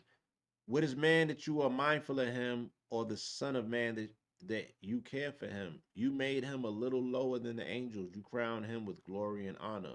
You made him ruler of the works of your hands. You have placed everything under his feet. They talking about y'all. They talking about you, my nigga. Right? And your glory in this universe amongst the angels, whether this book is figurative or literal, right? If nothing else, what it does, it reinforces who and what you are in this universe. You are favored even amongst and above the angels for your ability to discern, your ability to have discretion, your ability to have decisions. Stop throwing those decisions away and stop weighing them so lightly. You feel me? These decisions are everything. It exercises your free will. Your free will is located in your solar plexus. That's the sun within man, right? That is the sun in man. Your free will. Your ability to be the son in man is you exercising your free will. Your Leo, your lion. That makes you the sun. That separates you from them. The other ones, whoever them other ones, we talk about the fallen ones. We talk about the this. Them niggas are subordinate to you. And you spend more time talking about them because they to you represent a blessing. No, the fact that you sitting here breathing, listening to this, that's your fucking blessing. That's your blessing. Your presence, the fact that you alive. Whatever you ain't get right today, hopefully you could spin it and remix it tomorrow, right? To get back to it. That's the blessing. Continuity is the blessing. The ability to reap is the blessing. Smelling the fucking flowers is the blessing, my nigga. Oh, it doesn't get more wholesome than that. It don't need to. It don't need to. For you to be reminded daily of what your blessing is. So you could compound your blessings by being grateful, by practicing gratitude and gratitude, right? Your blessings don't have to be so goddamn robust. It could be as simple as the fact that your ass woke up today and you breathe in and you physically able to hear this sermon, right? Let's start there. I ain't say that your blessings can't go up, but let's start there. Don't make this thing too complicated, man. The excellence of wisdom. The Lord created me as his first cause before his works of old. From everlasting I was established, from the beginning, before the earth began. When there were no watery depths, I was brought forth when those springs were overflowing with water. Now, who's talking? Right? Because we in the Old Testament. Is this Jesus? So who's speaking? Right? Who's speaking to say that, quote unquote, these blessings existed, right? That your blessing is your creation that predates the sun. I told you, if you're primarily composed of water, the water is older than the sun. So the sun is subordinate to you, but not in the way in which you have an adverse relationship to it. You treat it as you treat your father. You might be older than your pops, but you still treat him like dad, right? You even might think that you more seasoned than your father, but you gotta respect him as dad. You feel me? So it's the same way. Yeah, the secret is out. You might be older than the sun in the sky that's utilized to sustain you here on this plane of existence. But you gotta have respect and reverence for it as well, because it is life giving, it's life sustaining. You know what I'm saying? And it works in conjunction in this ecosystem where it provides and plays a role that is central and integral to your existence. Let's show some appreciation for that. But be mindful and remind yourself that the Lord created you as the first cause, right? Before his works are old. So it can even be countered that you might even predate the angels. You feel me? You are ancient, archaic protoplasma. I I might be here on my millionth trip doing this, right? With this recycled spacesuit that I'm in, right? But I'm so grateful and thankful for opportunity to be able to get to do it again, to level up, to be able to learn the experience of, loving and being loved and, you know, All of these things are the blessings, y'all. All of these things are the blessings. Pull your blessings close into your bosom. Protect your blessings. Protect your peace. Obey the king. This is Ecclesiastes 8:5. For the king's word is supreme. And who can say to him, what are you doing? Whoever keeps his command will come to no harm, and a wise heart knows the right time and procedure. For there is a right time and procedure to every purpose, though a man's misery weighs heavily upon him. So there's a season for any and all things. We just so happen to be crossing into the season of harvest, the reaping of the harvest, right? So that don't mean that the work is done. You don't stop during harvest season and say, yeah, we made it. It's a cycle. You reap and you sow. You know what I'm saying? You pause momentarily to enjoy, but you get back to work ultimately. Take your day off. Even God did after 144 hours. That's what 6 days is, right? Shout out to King Simon, right? 6 days is 144 hours. And then God took a break, right? Take your break, get your sustenance, get your nourishment, but know that there's still work out there in the field, proverbially to be done. You know what I'm saying? So let's get back out there and do this work. For man was allotted to toil in the fields because of the original sin, right? That's what they tell us.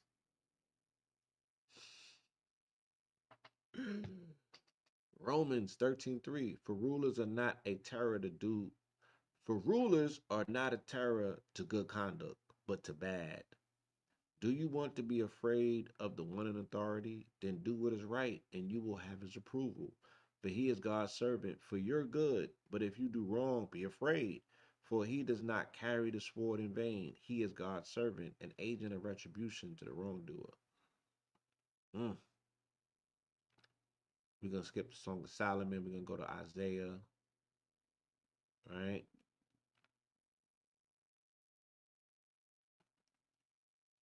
And Isaiah goes to 22 as well. Darkness and light. This is perfect. We opened up speaking about this and we've sprinkled it throughout the convo. So here we go. They will roam the land dejected and hungry. When they are famished, they will become enraged, and looking upward, they will curse their king and their God. Then they will look to the earth and see only distress and darkness and the gloom of anguish, and they will be driven into utter darkness. Right? Um, don't let that not be you. Feel me? Let that not be you. Joel 2:2, a day of darkness and gloom, a day of clouds and blackness, like the dawn overspreading the mountains, a great and strong army appears, such as never was of old, nor will ever be in ages to come. Man, I be seeing them clouds over New York. I be like, man, what's going on in the atmosphere? Feel me? And I guess that's the juxtaposition that a city at this particular time at its heights with so many blessings, such prominence in the limelight. My sound is low. My sound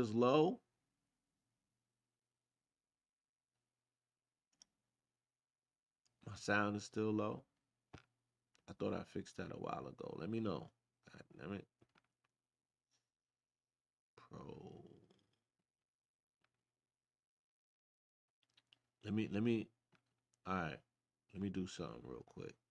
Sorry. Mic Procam MacBook Pro. Check, check, check, check, checkity check. Is it better now? Please let me know. Please let me know. But I'm gonna jump into the next passage real quick. Jeremiah weeps for his people. All right, this is 8:22. For the brokenness of the daughter of my people, I am crushed. I mourn, horror has gripped me. Is there no balm in Gilead? Is no physician there? Why then has the health of the daughter of my people not been restored? I weep for the same thing, my ninja. Right? I weep for the same thing. Like I've been hearing, I was at an event the other day and I was hearing about the mortality rate again, even here in the city of Atlanta, especially, right? People love to say that they're Grady babies. Um, I clearly remember Jewel Pookrum speaking about what takes place in the basement of Grady Hospital. And no disrespect to the Atlanta natives, to the Atlanteans, none of that, right? No disrespect to none of you guys. I'm not coming for you. I'm just saying that I remember the conditions that Grady Hospital has been experimental on melanated people since the Atlanta child murders, right? So, can you fathom what level of experimentation must be taking place in these cultural institutions called hospitals, right? So, the mortality rate, the fact that melanated women are not necessarily making it out of the hospital after giving birth or even on hospital visits, right? This is a lot that's taking place behind enemy lines, in these spaces and places that we're sending what would appear to be what seems to be or what and they're not being returned in the same manner. Like when is the line gonna be drawn? Like once again, when are we gonna have these contingency meetings? When are we gonna put our minds together to really zero in on what's going on? Because when they start tinkering with the babies, when they start tinkering with prenatal care, and they start getting in them spaces and places, like by the time you figure out what may potentially be going on, it can be potentially too late, right? I also, yeah, man, like the more that these files come out and they're telling you how these people operate as eugenicists, what they be thinking, and how deep their influence goes, meaning the funding dollars, right, can impact and affect so many different things that we may be potentially overlooking because everything seems to be for sale, right? And these people got more than enough money to buy into whatever they need to get done. We need to know that what's taking place in these hospitals with these melanated sisters is not part of a deliberate agenda, right? To do them harm, because that's what it seems like. And I'm not being conspiratorial. I'm I'm I'm listening to the numbers and they are out of control. And they speak to a national dilemma that if the numbers continue like that, they can't be consistent. We got to change the tide. And we got to figure out what's going on. And we got to do better if that's the case because they're catching them when they're most vulnerable and it's just not a good look, y'all. I don't know why so much energy in this community has to be expended to explain to people that the women and the children have to be protected. Then you got to come up with excuses. Then you got to incentivize niggas. Then you got to speak tough and all types of crazy shit when it's like, yo, can you not see how detrimental it would be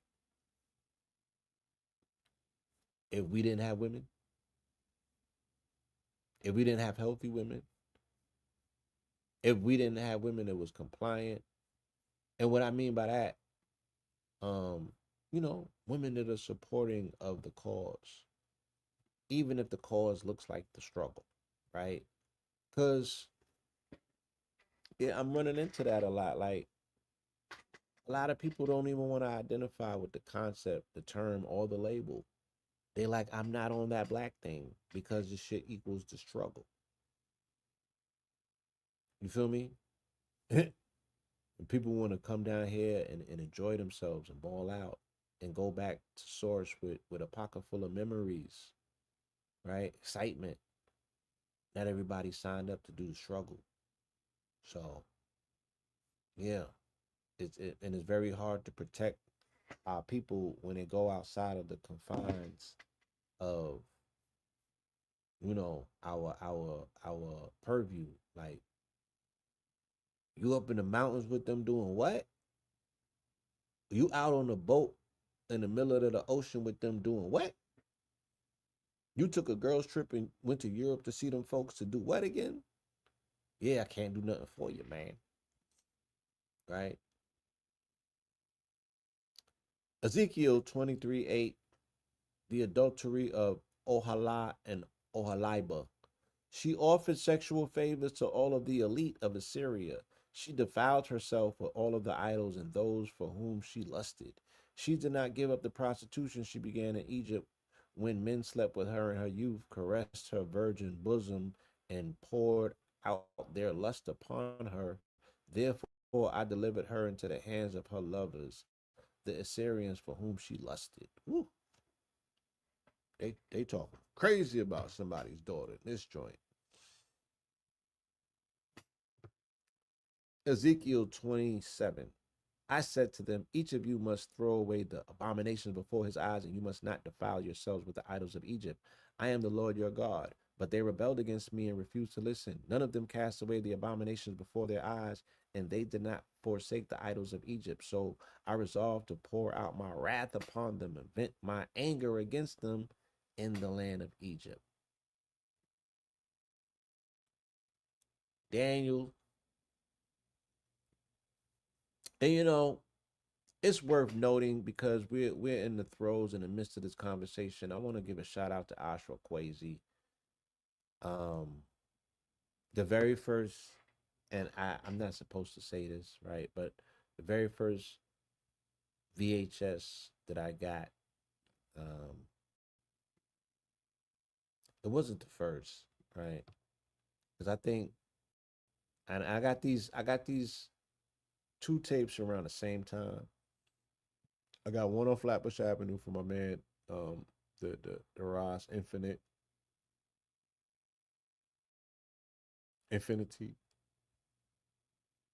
and that was Phil Valentine, X Men Decoded. And then the next one that I got was Ashra Kwesi, African Origins of Christianity. And Ashra Kwesi went to Kemet. And this video was showing me the walls of Kemet. And this video was showing me where sand had rescinded. And they had narrative going all the way down the walls that was already buried underneath the sand. And all of these stories that we're hearing out of the Bible came out of Kemet. And it did so much for me. I wasn't even in the church at that time, but I think I might have been one of the few who were under the spell. So it did so much to relieve so much heaviness from my heart that I can, yeah, it just relieved the heaviness. It showed the origins, and it took it back to where it was actually lifted from, off of those walls right in Kemet. And I was just like, you dirty MFers, like, how dare you? Did you gonna remix these people's entire history and their legacy and then turn around and hate on them because they no longer physically here, but they exist. You know what I'm saying? In the hearts and the minds of those who remember. Yeah, I took offense to that. You know what I'm saying? I just thought that that was low down and dirty. But when I saw that VHS, it also was a redeeming, relieving um, situation where I was like, wow, look at all this information. Look at the majesty of our ancestors. They didn't leave nothing out. They recorded everything and they put it where you can see it. So I'm like, the people in the world is just dumb at this point. They're just complacent, and they're not doing the research. They're not looking, but not everybody wants to know. And some things people don't want to go out and look for. They want some things to fall in their lap. They want it to be right in front of their face. Gabriel interprets Daniel's vision. Daniel 8:23. The four horns that replace the broken one represent four kingdoms that will rise from that nation, but will not have the same power. In the latter part of their reign, when a rebellion was reached its full measure, an insolent king, skilled in intrigue, will come to the throne. His power will be great, but it will not be his own. He will cause terrible destruction and succeed in whatever he does. He will destroy the mighty men, he will destroy the mighty men along with the holy people. Man, it's a bad omen. Daniel 11:36. Then the king will do as he pleases and will exalt and magnify himself above every god, and he will speak monstrous things against the God of gods. He will be successful until the time of wrath is completed, for what has been decreed must be accomplished. Right? So yeah, are and it's arguably, right? Many have argued, is what we're seeing with Trump. Is it a decree? Has it been decreed? And if from where, from who? Right? It would seem that he moves with an ordained hand to a degree. There's a lot that he gets done that he shouldn't be getting done, but he gets it done nonetheless. So what are we watching? What are we looking at? Right? People got think pieces on everything else, but they refuse to look at this shit in his face and call it for what it is. This ain't normal. There's a level of providence that surrounds um the plays that this dude makes, right? Something is working with him. What that thing is, I'm gonna leave it up to you to call. But god damn it, this ain't normal. What you seeing ain't normal. Israel will reap the whirlwind. They set up kings, but not by me. They make princes, but without my approval. With their silver and gold, they make themselves idols to their own destruction. He has rejected your cow, O Samaria. My anger burns against them. How long will he be incapable of innocence? For this thing is from Israel. A craftsman made it, and it is not God. It will be broken to pieces. The calf of Samaria. So he really ain't like that golden calf. 2 Kings 17:16. They abandoned all of the commandments of the Lord their God and made for themselves two cast idols of calves and a Asherah pole. They bowed down to all of the hosts of heaven and served Baal. They sacrificed their sons and daughters in the fire and practiced divination and soothsaying. They devoted themselves to doing evil in the sight of the Lord, provoking him to anger. So the Lord was very angry with Israel, and he removed them from his presence. Only the tribe of Judah remained. I could go on and on and on. No need to, right? We're extending grace on this Sunday so we can get through this information. But goddamn, my nigga, Amos 8:5. The basket of ripe fruits, time to reap the harvest. Hear this, you who trample the needy, who do away with the poor of the land, asking, when will the new moon be over that we may sell grain? When will the Sabbath end that we may market wheat? Let us reduce the ephah and increase the shekel. Let us cheat with dishonest scales. Let us buy the poor with silver and the needy for a pair of sandals, selling even the shaft with the wheat. Mm. Whew. Dirty, dirty hustlers, right? He talking about them dirty hustlers. Ezekiel 46:1. This is what the Lord God says. The gate of the inner court that faces east must be kept shut during the 6 days of work, but on the Sabbath day and on the day of the new moon it should be opened. The prince is to enter from the outside through the portico of the gateway and stand by the gatepost while the priest sacrifices burnt offerings and peace offerings. He is to bow and worship at the threshold of the gate and then depart. But the gate must not be shut until evening. On the Sabbaths and new moons, the people of the land are also to bow and worship before the Lord at the entrance of that gateway. Right? So they definitely observed their new moon observations.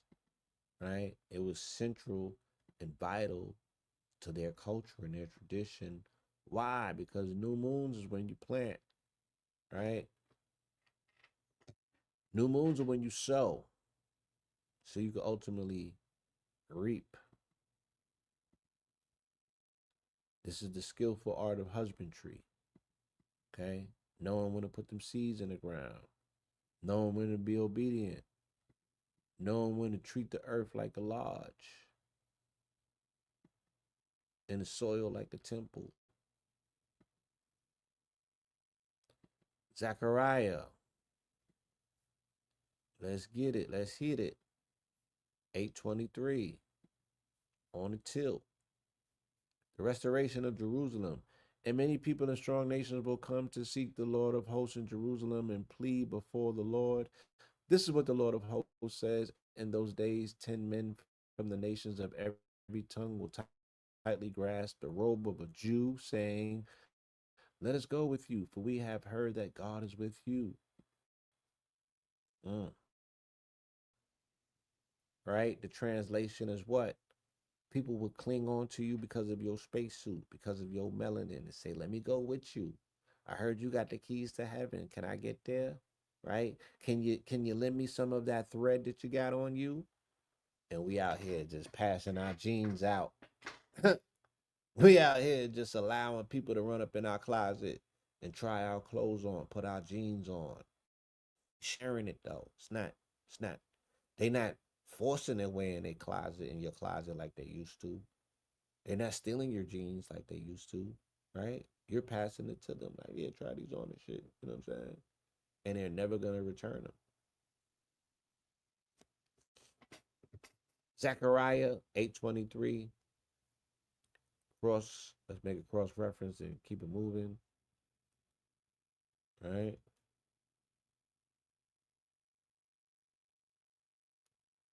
They gonna want to go with you. You're amongst the chosen.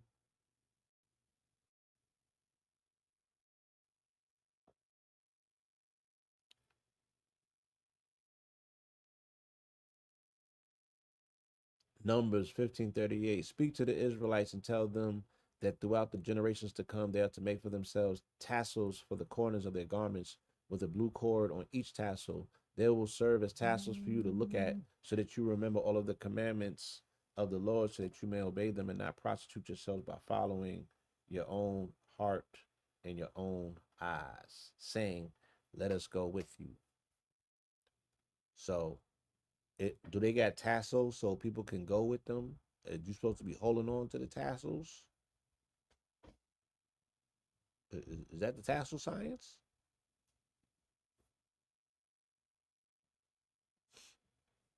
Matthew 8:23. Jesus calms the storm. But Jesus told him, follow me and let the dead bury their own. He got back into the boat. His disciples followed him. Suddenly, a violent storm came up on the sea so that the boat was engulfed by the waves. But Jesus was sleeping.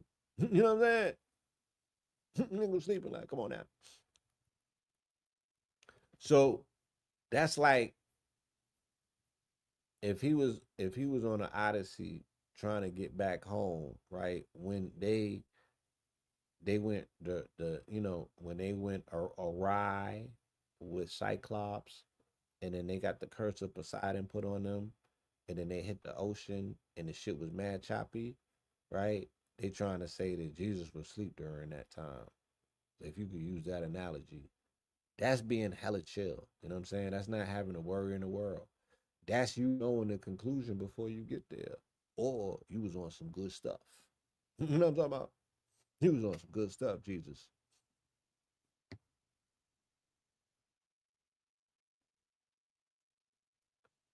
All right. See if we can make a cross correlation. Jonah 1:4. Then the Lord hurled a great wind upon the sea, and such a violent storm arose that the ship was in danger of breaking apart. The sailors were afraid, and each cried out to his own God. And they threw the ship's cargo into the sea to lighten the load. But Jonah had gone down to the lowest part of the vessel, where he lay down and fell into a deep sleep. The captain approached him and said, how can you sleep? Get up and call upon your God. Perhaps this God will consider us, so that we may not perish.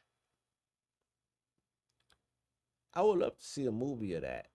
The Jonah and the whale movie, when they're casting lots and everybody on the boat has a different God that they pray to. That would be a dope movie. Mark 8:23.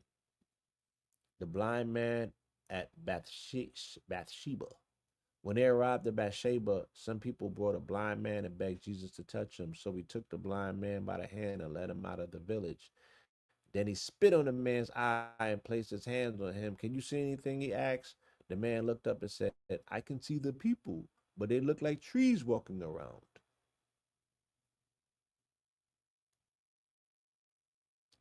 Son said, hold on. He spit on the man's eye. Look, man, don't none of you stingless bee honey niggas think that you gonna turn around and start spitting in niggas' eyes when you run out of honey. Okay? Let's not start that. Like, don't make that a trend and then be referencing this motherfucking scripture to say, oh, you niggas ain't know I had the anointed spit. You know what I'm saying? I got the spit of Solomon in me, my nigga. Yeah, just open up your eye and lay back. Let me spit in it. Yeah, let's not start that. Please. All right? I'm asking for a friend. You feel me? Please.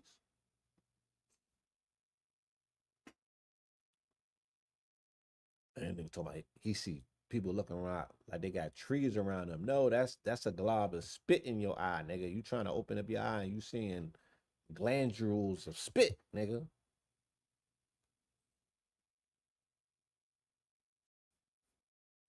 All right, let's keep it moving, man. Y'all know how this New Testament shit go. She starts reading like Hallmark cards and shit. You know what I'm saying?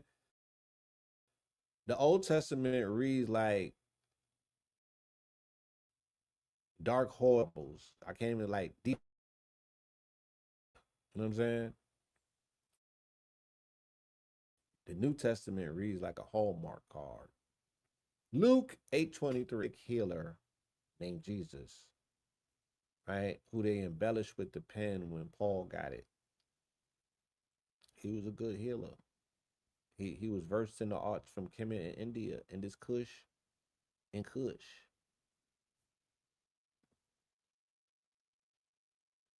Okay, somebody said Raekwon with Palantir cream. All right. I I had wrote a piece on the Woo a few years ago, and I shared it with a few people, and they asked me not to put it out because it was crazy. Um, it yeah, it was. I was going for jugglers, and I was upset that I think it was around the time Ghost had put some new music out and Ray was coming out, and I was just like, y'all niggas is 50 talking about the coke shit, the coke dreams. Like, where's the lead? I'm just tired of the genre at the moment.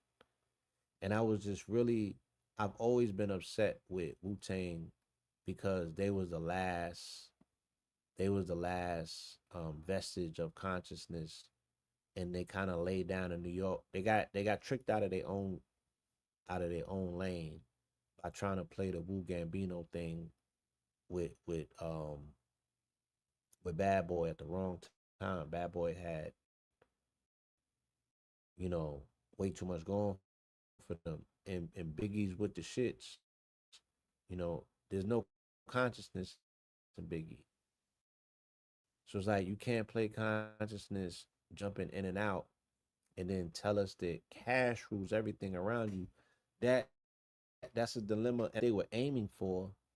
But when you're dealing with a lot of mathematics and you're dealing with information that the God body is the God, you can't serve two masters. So I already knew that it was a tragedy waiting to happen. But I also knew that Wu Tang crystallized the contradiction of consciousness in a way in which no other group could.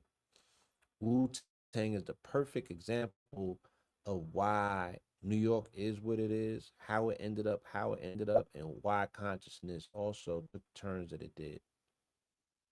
You know what I'm saying? So I was never a fan of the theme cash rules everything around me because whoever prints the money is your God, is your master. You're going to find yourself in the same situation the ancient Hebrews did, or the modern day ones for that matter, lost in the sauce, right? Chasing false idols. You cannot worship money. Cash cannot rule everything around you. Why not contracts, right? Why not currency without it being cash? Cash can't be king in a world. that we don't print the money, my nigga, right?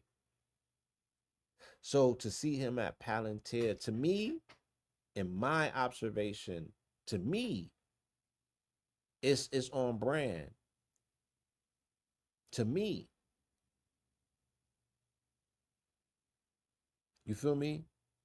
To me, to hear Ghostface talking about he's praying to God and shit, like I'm like, isn't that a false god?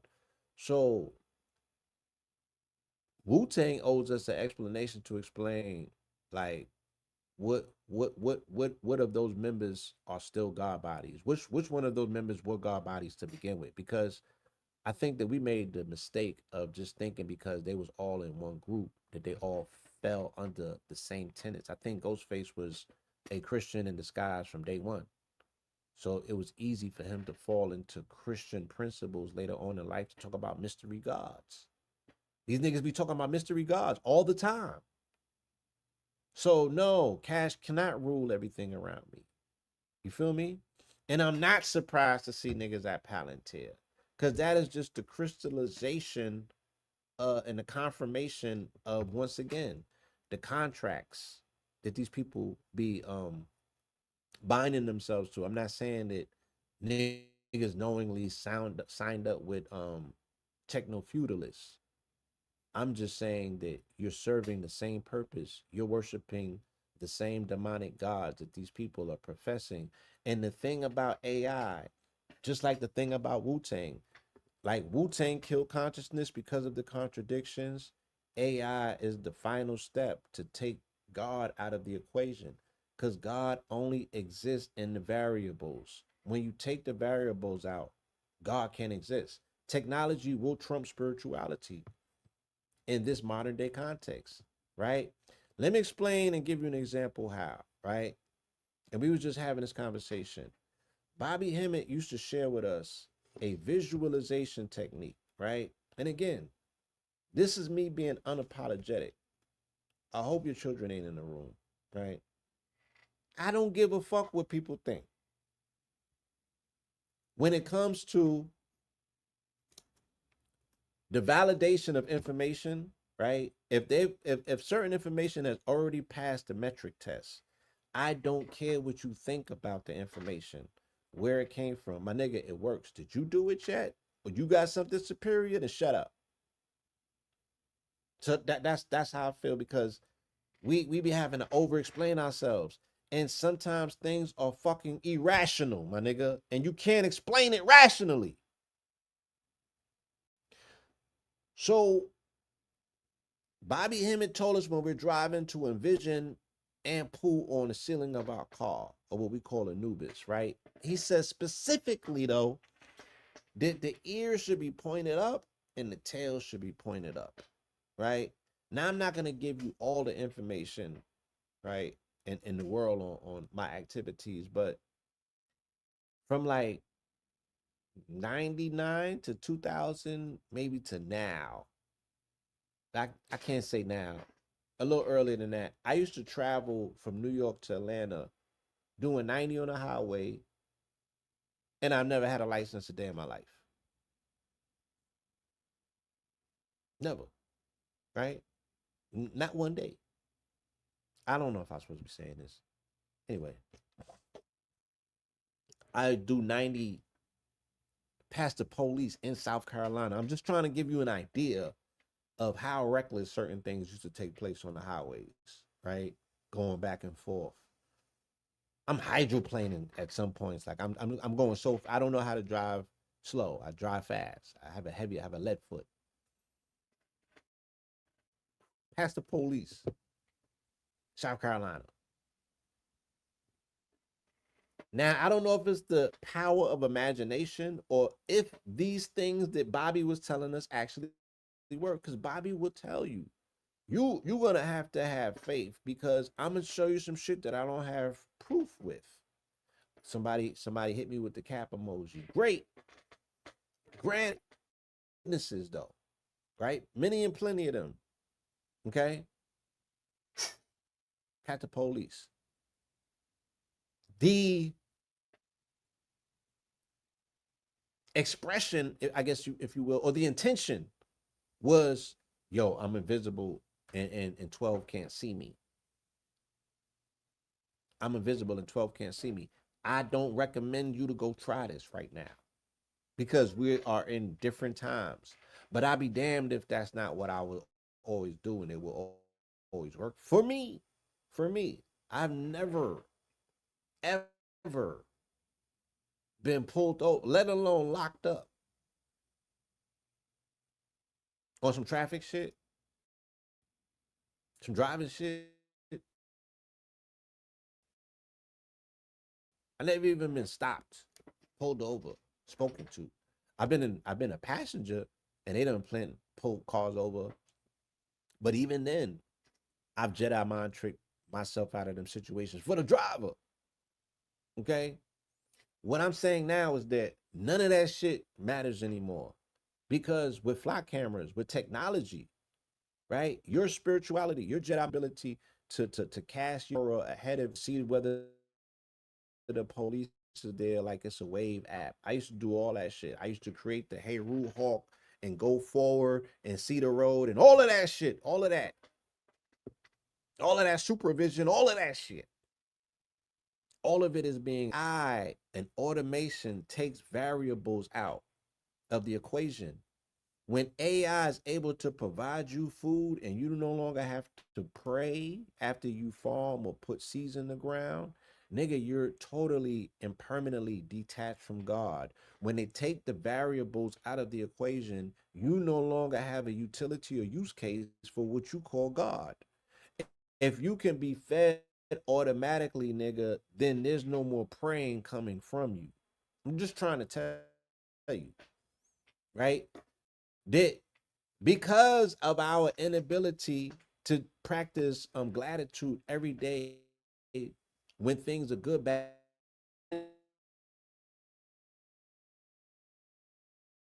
your back is against the wall. You pray when you feel the pressure. But let some shit be automated for you. Some shit be automated, you won't do it no more.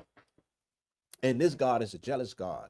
So the fact that he's going to lose some motherfucking ground to take product of his existence is it's not as if technology exists in a dimension all into itself and it doesn't come under the confines of something that is created by the co-creation of the creator, but it's been co-created to trump creator. And the way that it plays out is going to be very interesting, right? It's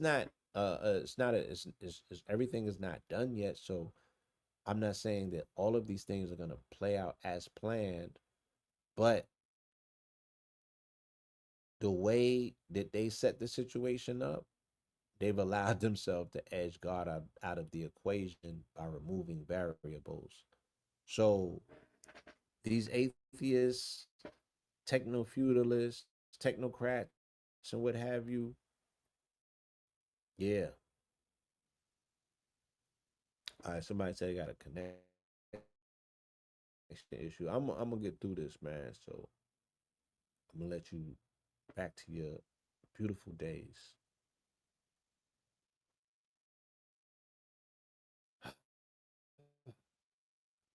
Let us cross to the other side of the lake. So we got into a boat with them and set out, and they sailed. He fell asleep, and a windstorm came down on the lake so that the boat was being swamped, and they were in great danger. The disciples went and woke him, saying, Master, Master, we are perishing. Then Jesus got up and rebuked the wind and the raging waters, and they subsided, and all was calm. Right? Um, so yeah, you know, Jesus got a incredible relationship with Poseidon on both sides of the coin. Feel me? On both sides of the coin. John 8:23. Let's get it. The woman caught in adultery. So the Jews began to ask, will he kill himself? Since he says, where am I going? You cannot come. Then he told them, you are from below, I am from above. You are of this world, I am not of this world. That is why I told you that you will die in your sins. For unless you believe that I am he, you will die in your sins. He was talking crazy. He was talking crazy to them people. How you gonna talk to your children like that?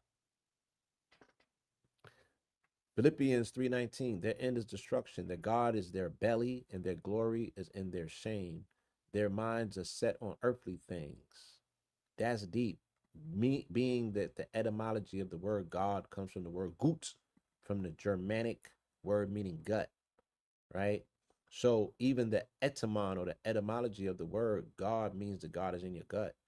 So they again talking crazy. And the abominations, or what they call the devil, they say the abomination of man lives in the abdominals of man. So what do they mean by that? That in your gut, in your intestines, in your lining, where the parasites is at, that they're making in a correlation. It,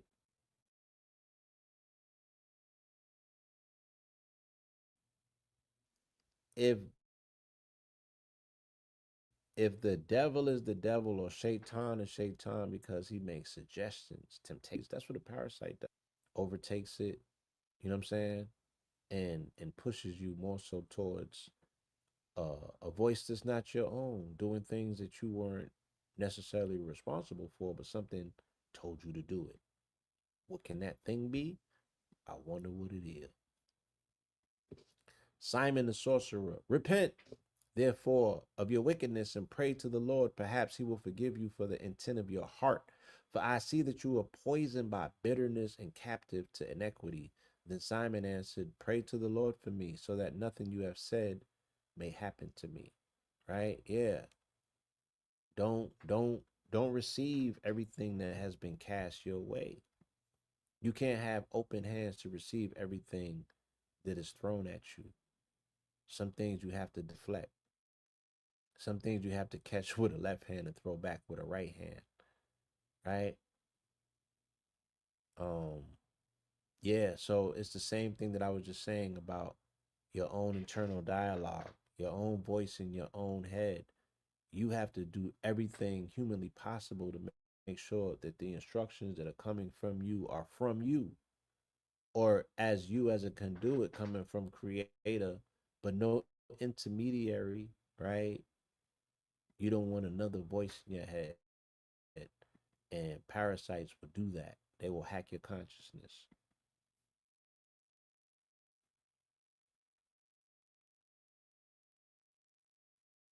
Let's keep it moving so we can close this out, y'all. Romans, let's get to it. Let's get through it. Shout out to everybody who has tapped in and is still with us, as well as anyone who has passed through today. Shout out to all of you and your families. May these blessings be extensive. May it be all in your auric field, matter of fact. So whoever you come into contact with, whoever you're in 20-mile proximity to, may they benefit from your blessings. Future glory. Romans 8:23. We know that the whole creation has been groaning together in the pains of childbirth until the present time. Yes. Not only that, but we ourselves who have the first fruits of the Spirit groan inwardly as we wait eagerly for our adoption as sons, the redemption of our bodies. For in this hope we were saved, but hope that this is seen as no hope at all. What hopes for what we who hopes what he can already see? Right? Who hopes for what he can already see? So, even with this information, in any demonstration, you got to have faith. Faith of the unseen, you have to have faith that things that are not yet seen are things that are coming, right? That even when you put the seed into the soil and sow it, you got to have faith that the reaping of the harvest is guaranteed 90 days later, even though you cannot observe the process of it going through its undertaking. You got to have faith. So faith and belief are still foundational pillars of manifestation that are older. Those words etymologically are older than religion itself.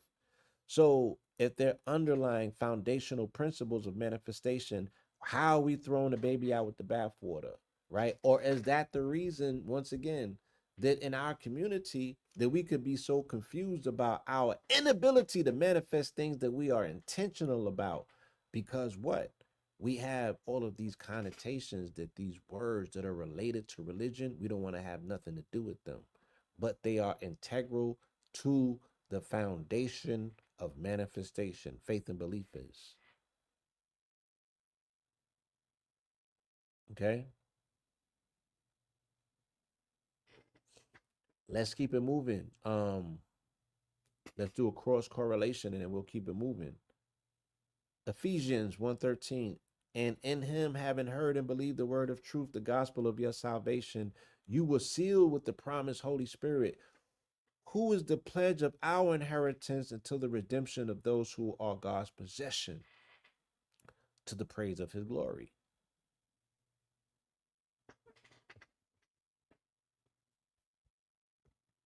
Right? So, I mean, whew,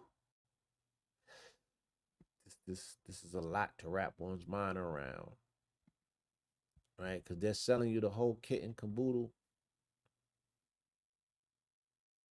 and it's emotional, and it's all encompassing. Food sacrificed to idols. Let's talk about it, right? We were just speaking on this earlier. We were just speaking on this.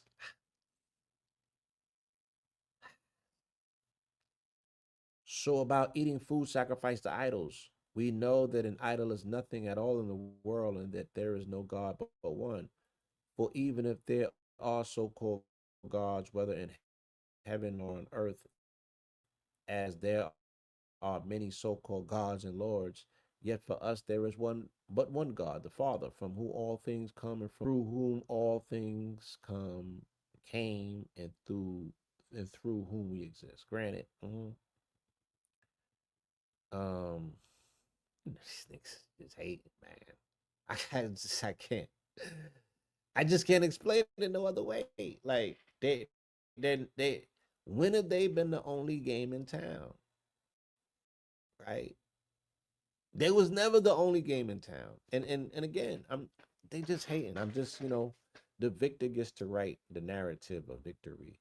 There was never ever a time, literal, and you can't force nobody to accept or acquiesce to it. There was never a time when there was just Jesus reigning as God on this planet, or Yahshua, or none of that shit was taking place. It takes an extreme amount of compliance and um, denial of history in order for any of this stuff to work because it's not consistent with the reality of just the way the historical record reads, right? It never was a time when there was such a thing. Multiple gods have always existed based on the personalized expression that this particular entity or deity expresses through the people who it shows up to. And they can probably be calling on the same thing. No, they can't. Because they're not. You can just see from reading the tea leaves that they're conjuring different entities. And this shit has been taking place forever from around the world without them having contact with one another. So who are these entities? Who are these entities? Jeremiah 10:10. But the Lord is the true God. He is the living God and eternal King. The earth quakes at his wrath, and the nations cannot endure his indignation. Thus you are to tell them, these gods who have made neither the heavens nor the earth will perish from this earth and from under these heavens. Again, that's talking crazy, greasy to your competition.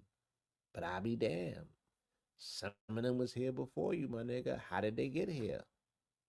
What you was window dressing, you was trying on outfits. Like, how did they beat you to your own motherfucking party? You created this shit for them to show up and set up shop. just for you to come behind them as a subordinate, and you can't even get into your own party because it's packed. You can't even get into your own party because it's packed. And niggas showed up with all of the VIP. They snatched all the VIP bands before you showed up. Or you in your party, but you can't get in VIP because they all of the bands is already been used up, and everybody got the same outfit on. So you can't be like, yeah, they already dressed up cosplaying you, and everybody got in VIP, and you on the outside of it. But you got all the magic, my nigga. But you trying to explain yourself to the bouncer, who's like, nah, son, there's already 16 Jesuses in there, my nigga. Like, what are you talking about? Remember that episode from American Gods when Jesus got subordinated by Ishtar? And she was like, nigga, I'm sharing my holiday with your bitch ass. Like, what are you talking about? Like, you're overshadowed by a bunny and a fat man with a red coat on. You're a third string nigga in your own narrative. I'm just saying, y'all shouldn't have had a white Jesus up there, and I'd have been more respectful. But goddamn, Titus commanded, 2 Corinthians 8:23. And we are sending along with them our brother whose earnestness has been proven many times and in many ways, and now even more so by his great confidence in you. As for Titus, he is my partner and fellow worker amongst you. As for our brothers, they are messengers of the churches and to the glory of Christ in full view of the churches. Then show these men the proof of your love and the reason for our boasting about you. It's like, get busy, nigga. Busy. Acts 15:22. Then the apostles and elders with the whole church decided to select men from amongst them to send to Antioch with Paul and Barnabas. They chose Judas called Barsabas and Silas, two leaders amongst the brothers. So this is interesting, right?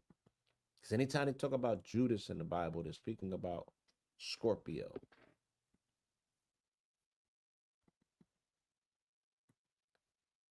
Ephesians, Ephesians ain't got it. Philippians, Philippians ain't got it. Tell them we got it. Colossians, Thessalonians. Again, I want to say thank y'all. Um, Let me share this cash app with you before we get out of here.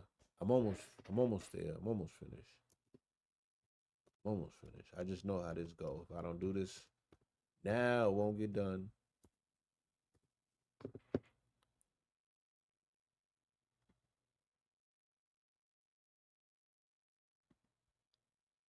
Yeah, I would love to interview. I interviewed RZA. We had a 6 hour interview. But this was some years ago.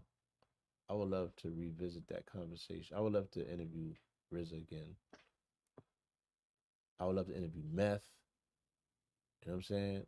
Whichever one of them niggas I think won't get emotional by the questions, the hardline questions that I'm finna ask. I would love to sit down with one of the good brothers, or maybe two of them, and have a deep, deep dialogue. Inspector Deck is outside right now, but I don't know if he's qualified to answer on behalf of the clan and the way in which I would feel Method Man would be, RZA would, you know what I'm saying? And I interviewed Ray as well. I had went to Raekwon's studio. I interviewed Ray. I interviewed the brothers, the Ice Water brothers. What's that brother, light skinned brother that he used to always be with? Theodore Unit, them brothers. Yeah, I interviewed them. I interviewed all that. But and I might have definitely had a conversation with him about just like every rapper that I interviewed back then, I would speak to them about their crack rap. And I found that most of them were victims, meaning that their favorite people in the world were addicted to drugs, like their uncles or their brother or their parent. You know what I mean? Drugs had decimated their family, and it's almost like can't beat them, join them type of situation. That the way that they became strong and their weakness is that they became, yeah, they became the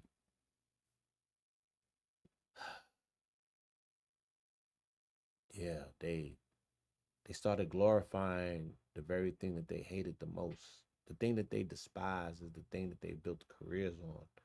So I'm telling you, I'm looking at these niggas mad years removed. Fat Joe as well, right? Fat Joe as well. Um, that I'm like, you built a whole career off of some shit that you told me took somebody in your family that was near and dear to you that you loved. And because you couldn't deal with the emotionalism of that, you have now become a spokesperson for the very controlled substance that you know is responsible for tearing your family apart. That's how you find power. That's how you find favor. Is that you become the pitch person for the shit that you know tore down. That you ain't got no hands for that. So you gotta join it because you can't beat it. And then as a result, as a return on that investment, you gotta beat down everybody else's family because your family got beat by the White Rock because the White Rock dropped the Goliath in your family. Now everybody else got to be put under the sword. Shit, crazy, man. It's crazy. Hebrews 8:5. Christ is eternal priesthood. Now, if he were on earth, he would not be a priest, since there are already priests who offer gifts according to the law. The place where they serve is a copy and shadow of what is in heaven. This is why Moses was warned when he was about to build the tabernacle. See to it that you make everything according to the pattern shown you on the mountain. Now, however, Jesus has received a much more excellent ministry, just as the covenant he mediates is better and is founded on better promises, right? Again, this is them prompting and promoting the fact that when Jesus comes, he does away with the Mosaic law. He creates a new covenant, does away with the old covenant. The Jews are no longer the chosen or special people. Circumcision is no longer mandatory or needed for the contract or the covenant. He opens up the house to everyone and brings everybody in and floods and crowds the shit, right? That's what happened. And it makes the old niggas obsolete,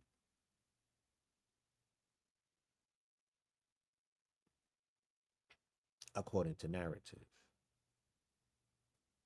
according to the scripture, right?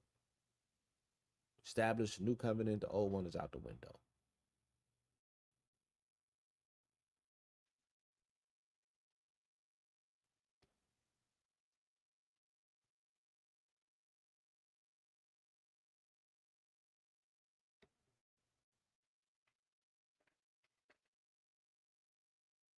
And according to them, Jesus didn't come to build temples and shit like that. He came to flip tables over in temples and explain to man that the temple and the kingdom is within, right? And you got to build that structure up.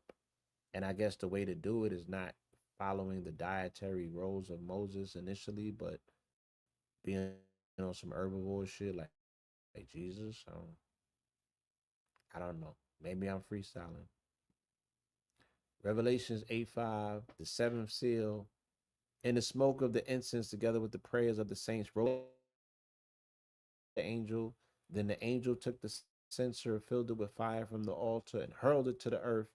And there were peals of thunder and rumblings and flashes of lightning and an earthquake.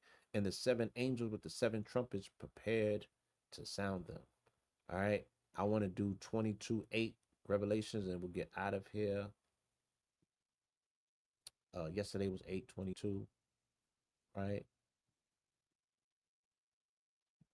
Jesus is coming. Behold, I am coming soon. Blessed is the one who keeps the word of prophecy in his book. And I am John, who heard and saw these things. And when I had heard and seen them, I fell down to worship at the feet of the angel who had shown me these things. But he said to me, do not do that. I am a fellow servant with you and your brothers, the prophets, and with those who keep the words of this book. Worship God, right? Don't fall to your knees and worship me. I'm not worthy of that. You know what I'm saying? And that's not what I'm showing up for. Go find you who your God is and go worship that, my nigga. Granted. Huh. Let me see. Surah 8. We'll finish this up in the Holy Quran.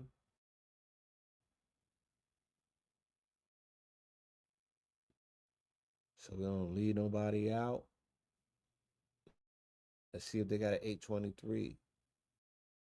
Surah 8, Ayat 23.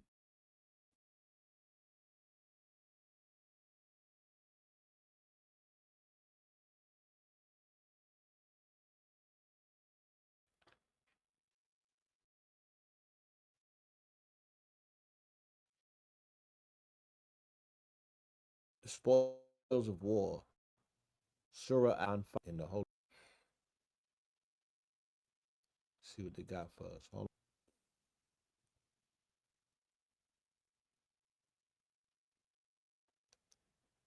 6, 7, 8, 9, 10, 11, 12, 13, 14.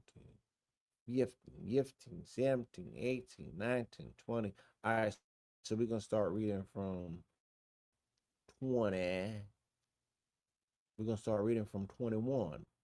Do not be like those who say we hear, but in fact they are not listening. Indeed, the worst of all beings in the sight of Allah are the willfully deaf and dumb, who do not understand. Had Allah found any goodness in them, he would have certainly made them hear. But even if he had made them hear, they would have surely turned away heedlessly. O believers, respond to Allah and his messenger when he calls you to that which gives you life, and know that Allah stands between a person and their heart, and that to him you will all be gathered. Okay? So shout out to the Virgo 917s. Shout out to all of the Virgos. My lady, my wife, my baby, she's born 917. Um, Father Rich is born 917. Lord Jamal is born 917. Uh 19 Keys mother and father, right? My brother Bashir and his mother, his beautiful mother, her name is um give me 1 second because I know this, right? I just gotta gather my thoughts, right? Man, why am I not remembering? Nonetheless, yes, these beautiful people are born on 917, and there's even more. And 917 is the seven of clubs. I'm the six of club, which is John the Baptist card. That's why that last Revelation verse registered, because that was John. That wasn't John the Baptist. That was Saint John the Diviner from the island of Patmos. But nonetheless, um, still the messenger card. And yeah, I work together great with those 917s. So shout out to the 917 family out there. Shout out to the Virgo family. Shout out to the Leos. Um, and Scorpios, get your act together. Season is on the way, right? We a few away. Season is on the way. Shout out to my brother King Simon. On or about the weekend of September 17th, 18th, 19th, 20th. We will be in New York. We will be in Brooklyn. We will be at Nicholas, Brooklyn initially with our brother Bedell. Then we'll be at the Brooklyn Public Library, Grand Cayman, the big library on Eastern Parkway. And me and the brother will be doing a Q&A. All right. So there's links in my bio for that. Um, Go to King Simon's page. You can go to my page on IG at Blue Pillar 44. We'll also, right before that, we're going to be doing a activation strong here in Atlanta, part two to Welcome to Atlantis, starting September 11th, 12th, and 13th. We'll have a 3-day activity out here in Atlantis. So on the 11th, on the 5th anniversary of 9/11, we're gonna do a mountain hike that morning to to consecrate a block party in the west end of Atlantis at Based in Juice, which is 875. Promoted, and then 813, we're gonna be doing album listening, hopefully with a short performance. I think it's hosted by America Sutton. So me, Red. Hopefully we can get Cam out here for that. But Voltron, the album, is currently available on thechemistry.com. Okay. And it's doing amazing. The feedback and the reviews have been stellar, right? But we definitely want to get it in more people's hands and get more feedback and create more space and opportunities for this album to be heard by a larger majority of the people on the planet. Okay, so with that, I want to say thank you. Once again, you can donate to at Miss Harvey 917 MSHARVEY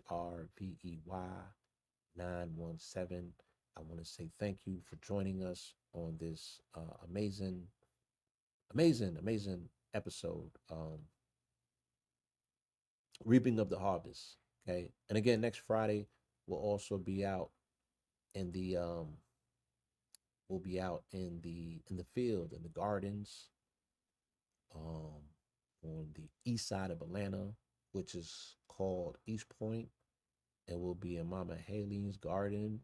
And I'll put another poster and flyer up for that, so if the family can come out and join us to help harvest, right? To help to reap the harvest of this elder who has been doing work in the community upwards to about 20 years at this point. She has a beautiful farm and it is busting at this point. It's overflowing and it needs hand power and manpower to help, you know, again, get all the goodies. You know what I'm saying? Before the worms do. So with that, I want to say thank you. Appreciate you. Until next time. Peace.